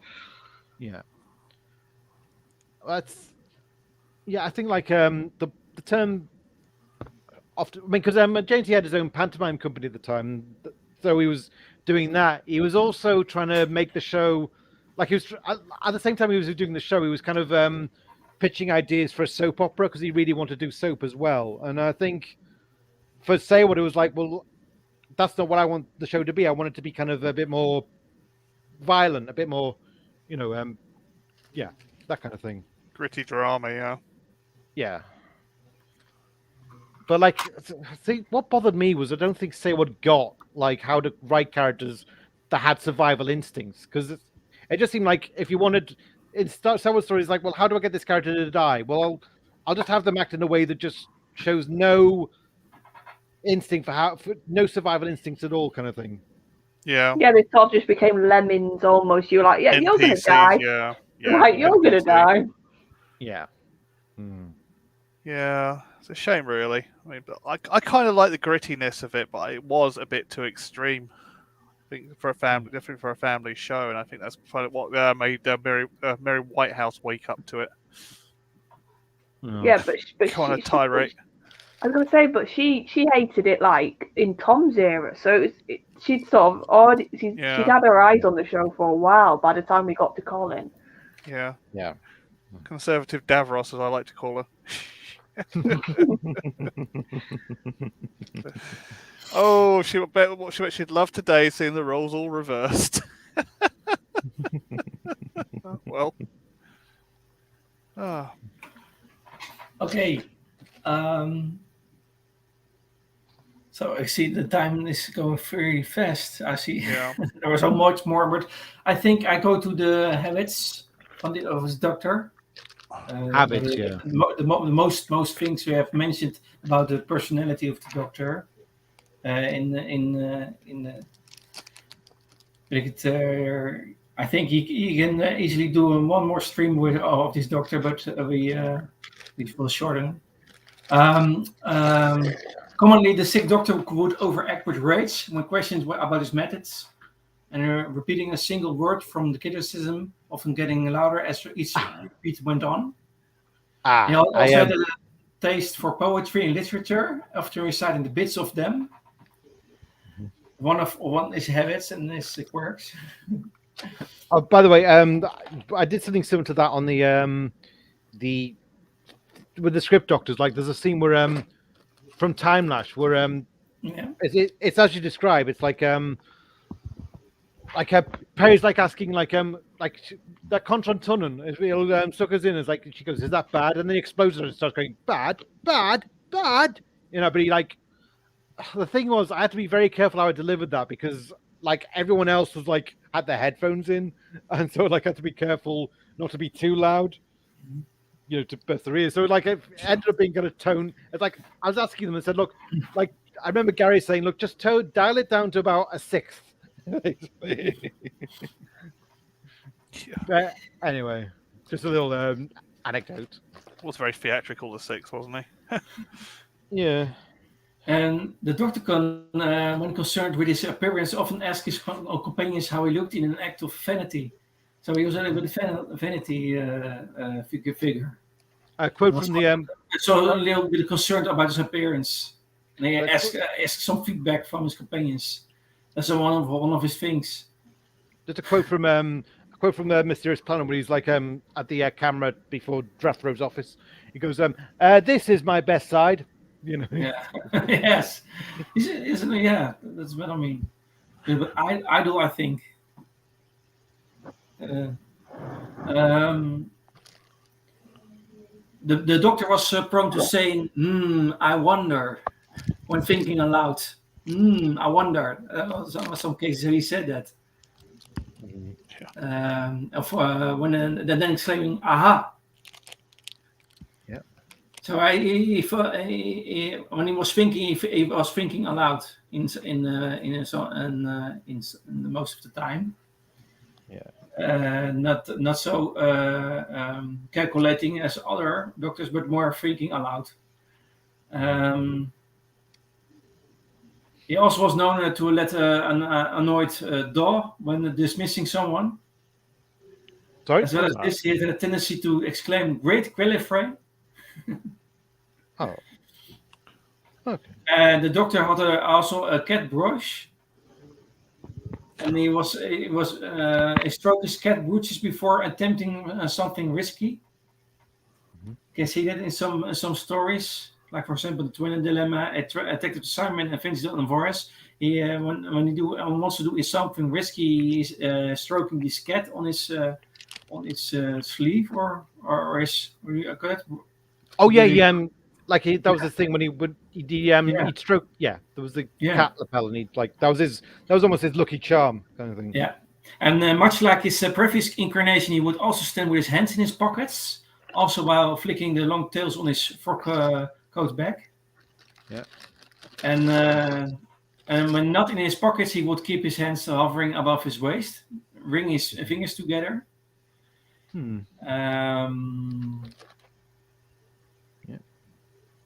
Yes, there's all that's some things on, but when he relaxed, the doctor would go fishing.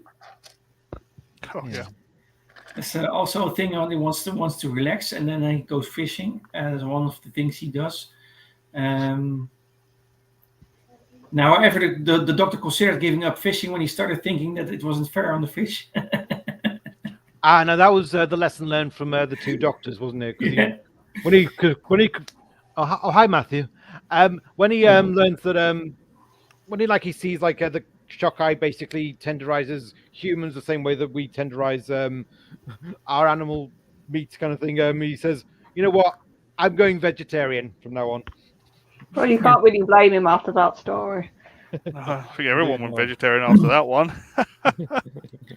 The Legend of the Treventhors asks, there's a big difference with TV series Sixth Doctor or Big Finish.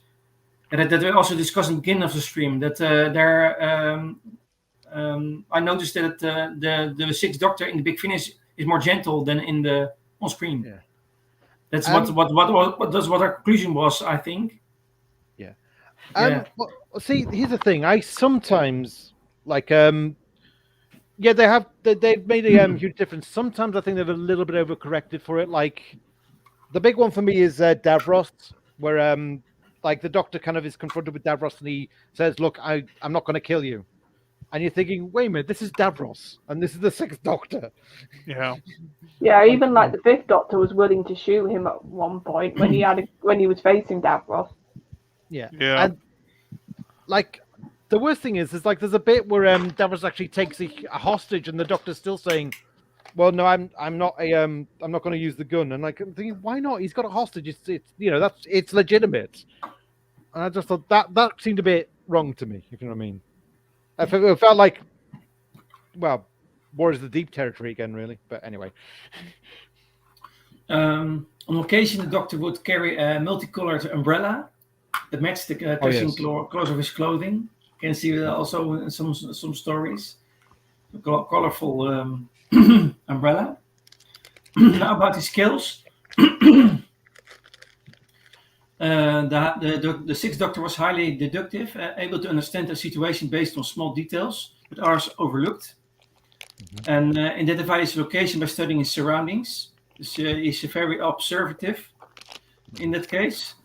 He was also able to see through attempts at deceptions. He was not naive in that case. That this doctor was not a naive person. He was suspicious about most of the time, and that was also a good thing in most of the cases. Yeah. Also, what we all already mentioned, the other doctors that he was a skilled hypnotist. I mentioned very times cases that the doctor and Time Lords in particular have hypnotic gifts. Because there's two scenes of that. There's one in the Revelation of the Daleks where he's trying to hypnotize the mutant, and because the mutant's been so conditioned by Davros Dalek conditioning, it doesn't work. And that's the first hint that Davros has done something to this guy. And the other is when he puts Perry under. Sorry, no, he puts Jamie under a hypnotic trance. He puts himself under a hypnotic trance as well, doesn't he? So he can contact his second self, or at least get a psychic impression of his second self. Yeah, he goes into a trance. He basically, and then he says "Don't wake me, otherwise it might kill me." So he basically reaches out, and that's how he finds out that his other self is trapped in Seville, because he hears the bells, something. Further on, the Doctor had great mechanical skills, being able to briefly repair the TARDIS damage chameleon circuit. Yep. You can see that. That's the one in the Attack of the Cybermen. He repairs the TARDIS damaged chameleon circuit for a while. Yeah. Oh yeah, for one story, so J&T can make the fan base have a fit. So I thought that is one skill, one thing of this Doctor is that he was able to repair it for some short term. I would say that shows his mechanical skill. So I thought I mentioned his mechanical skill because of that situation. There's a parody comic, I think, somewhere where the Doctor does the repairs and and he says, "I'm just fixing the publicity stunt circuits." Sorry, I know Christian had a good point there. It wasn't hypnosis; it was astral projection. Yeah. Never used again in the series ever. Okay. Yeah. That's a good. Yeah. There's a difference between the two astral projection and hypnosis. Yeah. Mm-hmm. Well, they use hypnosis now, but it doesn't work. I know.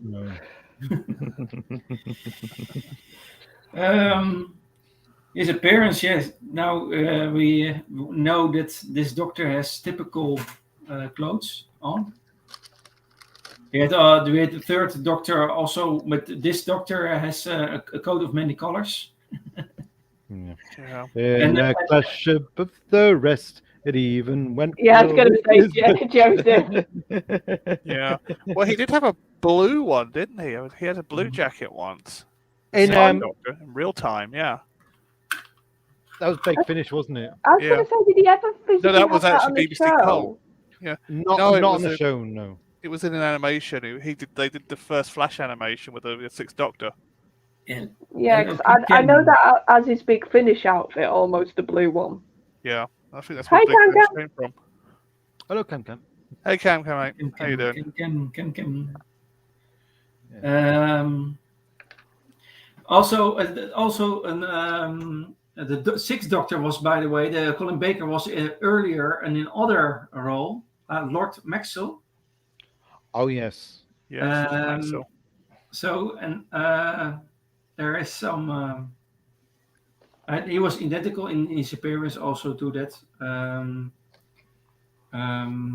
Over time, the Doctor gained weight and his hair significantly grew out. We see that in the beginning.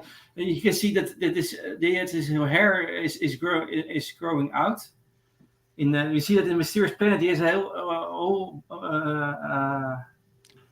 1 year break. Yeah, 1 year hiatus. And consequently, Melanie thought him overweight and forced him to undergo a vigorous fitness program. And so you see him on the bicycle. Carrot juice. Yes, juice. So this little bit of belly. It's one of the worst last words any Doctor's ever had. Yeah. Carrot juice, yeah. Well, yeah. That. Oh, McGann's are brilliant compared to that. Oh no, not again. We don't know what 13s yet are, so that might be another thing she takes from them. Probably duh.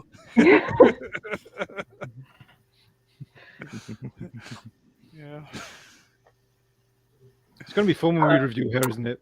Oh, I think I'm going to have to try and stop myself from having a mental breakdown when I do this watch along. Oh, PD, we'll power through together. I think we're all going to just be crying when she regenerates. Going, oh, it's over, it's over. The nightmare's over. But anyway, back to 6, not 13. So, that was everything I wanted to talk about the Doctor. And then the question, what I think about his Doctor, that was the question of Sudeku. Yeah. Yeah. The funny thing is, when I heard all your opinions about this Doctor, I before this stream, I thought it's a very colorful Doctor. Yeah. And that don't say that it is the best Doctor for me, but it's also that is my most favorite classic Doctor is Pertwee. I have mentioned that earlier. But the Sixth Doctor, I think I don't know where to place him. One time I like him, and another time I don't like him. And for the examples given, I think also the factor is the writing for him and the time where he played the Doctor. I think that this Doctor has more potential than is seen on screen. Yeah, it was too short. I think his tenure. Because I think he developed in a good way, but it was abrupt ending for him. And so I've not a good feeling about it. So I had given would have given him a more chance, but the show was not in the moment not so. They were still searching for a story for him, I think. Like there was always potential for him to have been a great Doctor, wasn't there? And that's the thing. And some stories you would see that. Yeah. And that was it was all more of a shame that they went with that he kept on relapse. That they went with that direction, that he kept on relapsing to the one they went with. Mm-hmm. And yeah. There's a lot of potential there. Because Colin's not a bad actor. That's sort of the gist of it. He's not a bad actor. No, but he had a bit of stigma at the time coming off The Brothers because he was always playing these dark bullying characters. What do you think? I mean, do you think maybe it's true to say that he was the kind of actor who played what was on the script, what was written on the page a bit too literally, like a bit too like he wasn't like if he was written a nasty part, he'd play it nasty. Yeah, I think that might be the case. Yeah. And then so the writing has made the difference in Big Finish and that kind of thing. Yeah, better writing, I think, has definitely worked with Big Finish, and as we saw in real time, it's worked a lot. What a treat. Sorry? Yeah. Ratings about this Doctor. Charlotte, you've heard more of the audios, haven't you? Did you have a verdict on him on audio? See, because I really struggle with his television, I haven't listened to a load of his audios. It's something that I always mean to do. Which ones have you heard? Oh, which ones have you heard? Sirens. Okay. I have listened to some of the free ones. Is it the Marion conspiracy with? Yeah, that's where he first meets Evelyn, isn't it? Yeah, I've listened to that one, but like I said, I just struggle with this Doctor so much. It's a bit of I have to force myself to listen to his audios. Okay. So he's not much improved for you then. Well, no, I would agree. You can hear he's definitely matured a bit. They understand the balance a lot better. Yeah. But like I said, I just think I've always said this. There's always doctors that just naturally everybody's gonna have like a Marmite sort of thing about, and he's my Marmite. I mean, would you say that's the problem? Is that they from the beginning they tainted it, and it's like it's almost impossible. Well, it's for you. It's difficult to come back from that. Yeah, I think there's, and like I sort of said off stream, Colin, his personality, when I've seen him on stuff recently, it gets on my nerves. So I try not to have that affect me, but it's hard. Yeah. I think the problem is when I see him either like on social media or get interviews nowadays, he's got that arrogance I didn't like in his doctor when I see him in real life. Yeah. So it gets really hard not to just think of that arrogance whenever I listen to his Big Finish stuff. Yeah. Fair enough. I mean, yeah. One of my favorite Colin Baker stories is Vengeance on Varus. Uh-huh. I think it's one of my favorites. Revelation of the Daleks.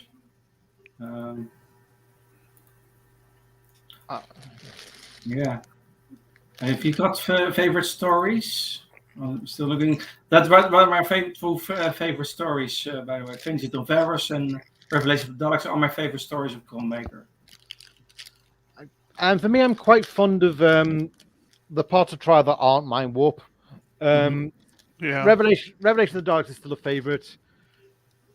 I quite like the first 2 episodes of the Two Doctors. Like, I can watch Mark of the Rani. Attack of the Cybermen has a few bits I like, but it's also got a lot of stuff that's just typical Sayward that I don't like. Particularly in the I prefer the first half to the second half. I feel like it's like you almost like felt like they had it and then they kind of just lost it. If you know what I mean. Yeah. On audio, my favorite probably would be. I quite like the Juggernauts. I quite like the Nowhere Place.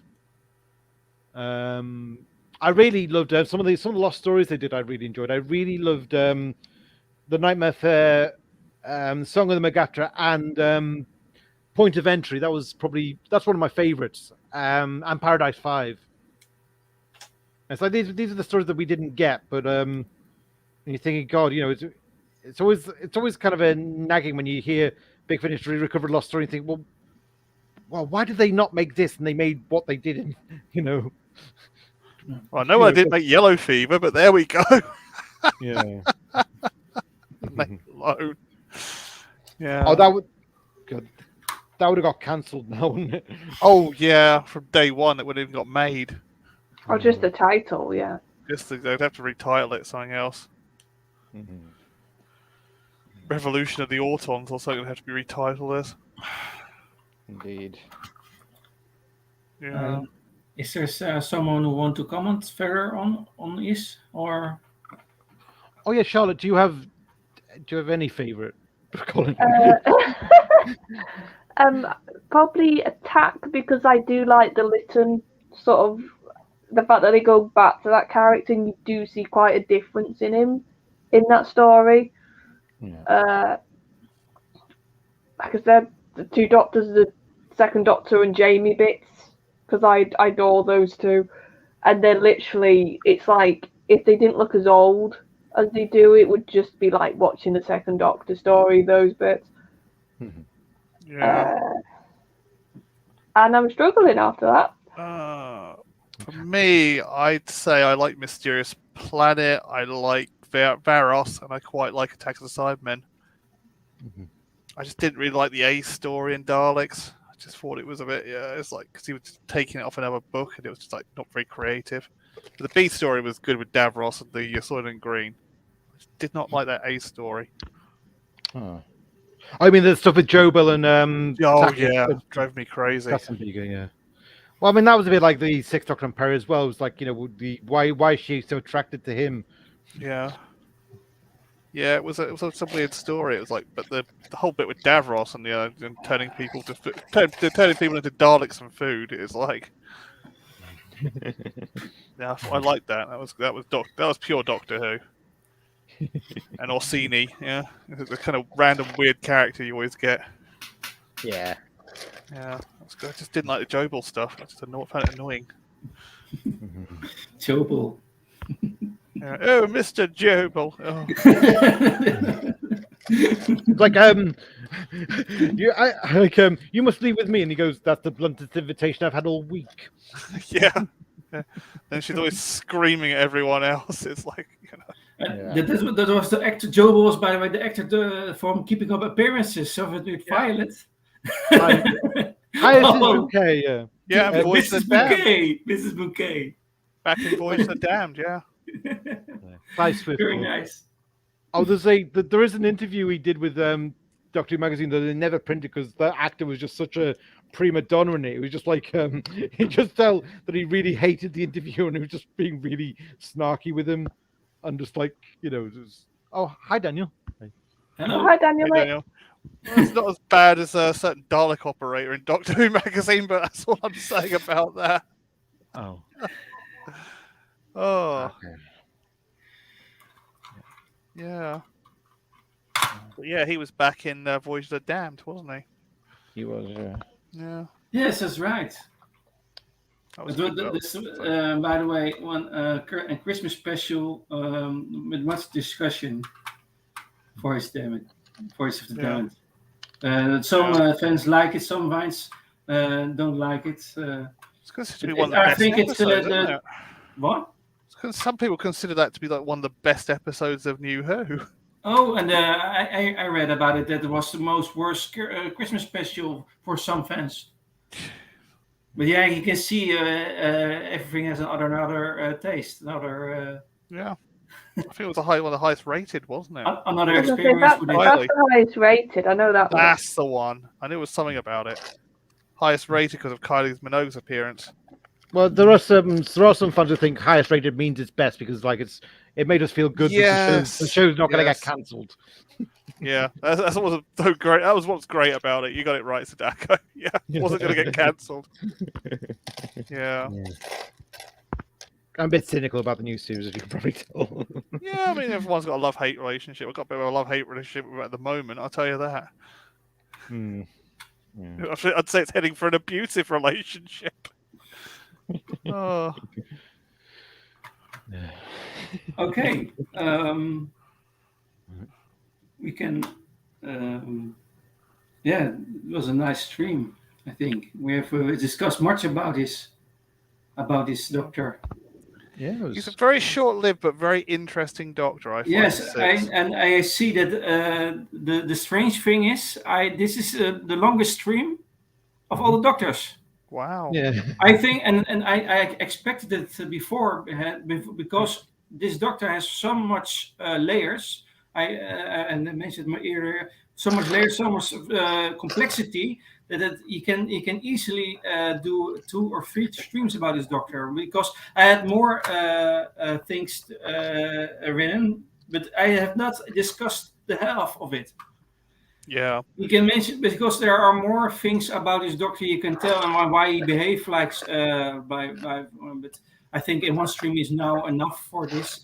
But because I wanted also to discuss the Matrix, but I think that the Matrix in itself is also you can do 3 or 4 streams about the Matrix.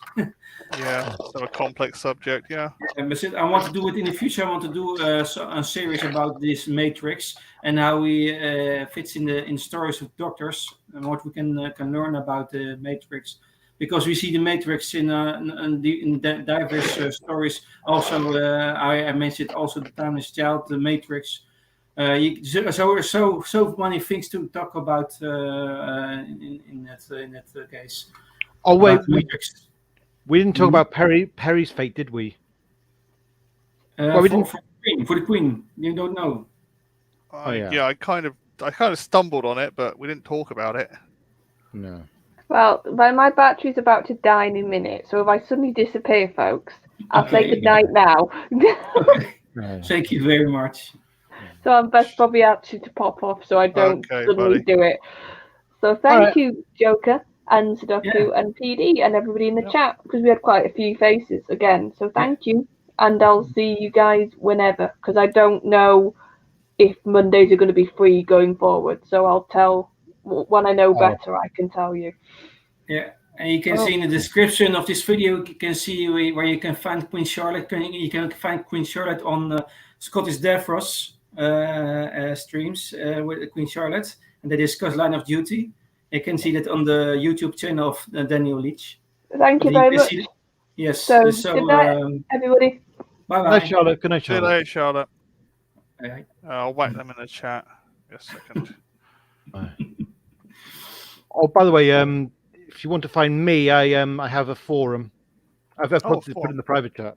Private. I'll stick it in I'll stick it in my Rolodex, so I can use it next time. And a new Twitter account, eh?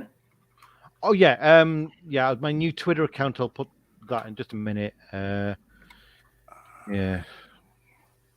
I'm not going to ask. Not going to ask. Best not to ask. It was my own fault. I got a bit mouthy. Ended up being a bit of an idiot. Yeah. And I thought, look, it's just. The funny thing about Facebook, you get a bit mouthy on it. No one cares.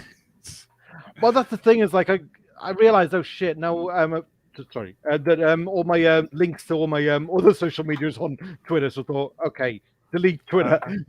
You don't want this to leave a trail for everyone else to see. I'm trying to get my own. Yeah. Shall I put the link of the forum in the chat, or? Yeah. If you would, yeah. Okay. And here's my Twitter handle. 295.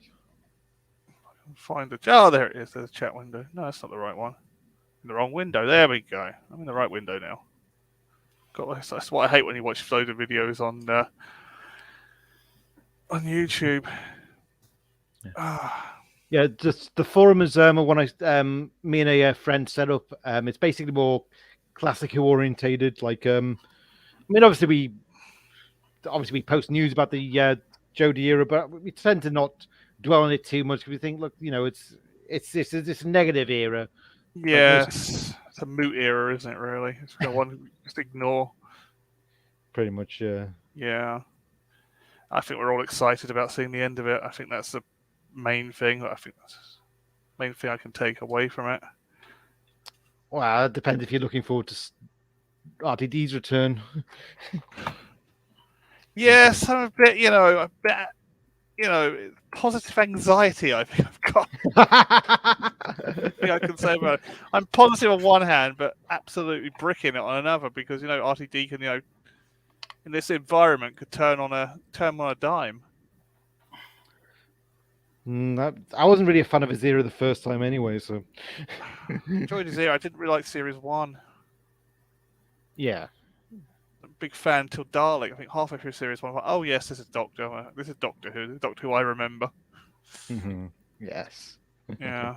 It just took him a little while to get going. I think when he got going, I thought it was fine.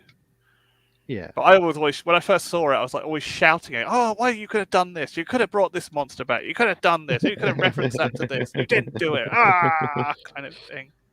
Yeah. Yeah. Yeah.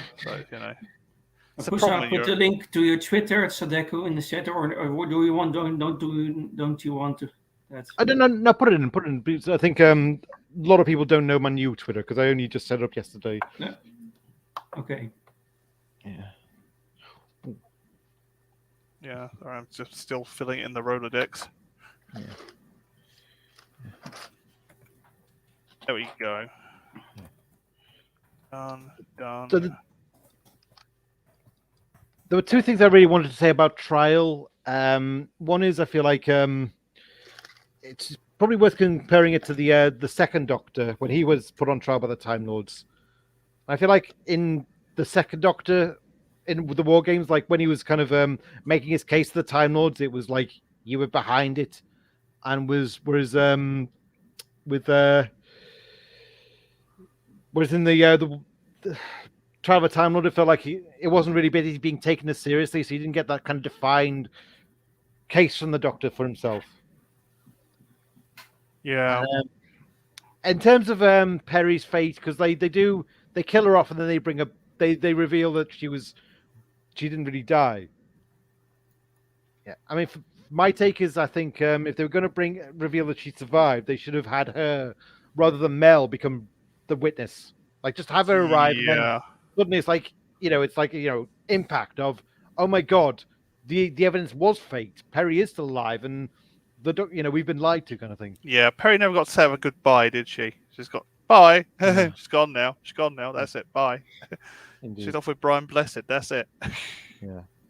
Well, I mean, when Nicola Bryant saw the ending they gave her, where it was just that flashback and it was that love heart around her and Brian and Ikana, she said she was like mortified. She said she really didn't appreciate that. She was like, look, I wanted to go out with a bang. I wanted that ending I got, where that shock ending. And she said, look, it was just, she was not happy that was undone. Yeah, don't blame her. Yeah. The strange thing is that I was a kid when I watched that, and I was like, I was probably kind of in favor of copping out of it. I thought, look, Yeah. It's still kind of, but Yeah, it's a bit of a we want an anti-climax or a climax, and Perry we just found out she's going off with Brian Blessed's character. That was a hit. Bardoody! Barumnik, yeah. Brian Blessed is still alive, by the way. Yeah. Old age. God bless him. Yeah. He's really blessed. He's really blessed. Blessed, yeah. Lovely guy. I used to know someone I used to know his dresser a long time ago. Yeah. His theatre dresser, yeah. He played in Treasure Island or Captain Flint. He's done loads of things. Loads. He's really a pirate figure. Pirates. He's a bit. But it's just we all know him as being a king. We know him from Blackadder as being the king. Oh, now Egbert. What are we doing, Egbert? There's suddenly much comments. Yeah.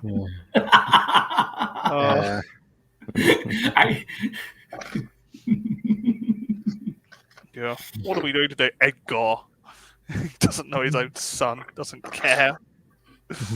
I missed that. Was the thing that made, I think, the original Blackadder, but that's another subject entirely.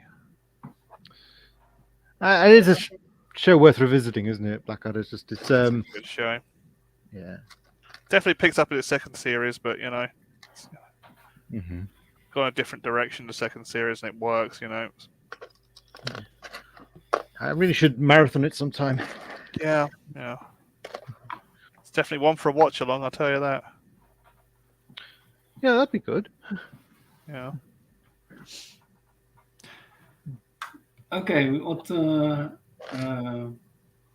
I think we are done now, or? Okay. Yeah, looks like it. Yeah, we have discussed the most things of this Doctor, and we are glad to announce that we are going further to next week. 7th Doctor, Sylvester McCoy. Very interesting, also. Cool. I like this series a lot. Every week another Doctor, and we get much knowledge about this. And you can this literally every Doctor has some unique things. Every Doctor, every. So all the Doctors have some uniqueness in it. In that case, Doctor is an interesting figure. Yeah. I think that's what I liked about Sixer. I mean, and Colin Baker, he was really much an anti-Doctor in a way. Yes. Always got a thing about the anti-hero. Yeah. Oh yeah, it's good that you mentioned the link from Daniel and Charlotte. You can find Queen Charlotte on. Sorry, almost forgot that one. You can find Queen Charlotte on Daniel's channel. And they discuss much in this now current Line of Duty. Yeah. It's a good show, though. Peter Rich is also moderator of the Rabbi of Another Planet. amongst other channels, but yeah, yes, most I know of them are they're much motivating. You can find them on much streams, and also on the as panelists TARDIS Zone regular. Yeah. So P-Riz is very active on YouTube, and I want to thank you. By the way, I want to thank you for coming here.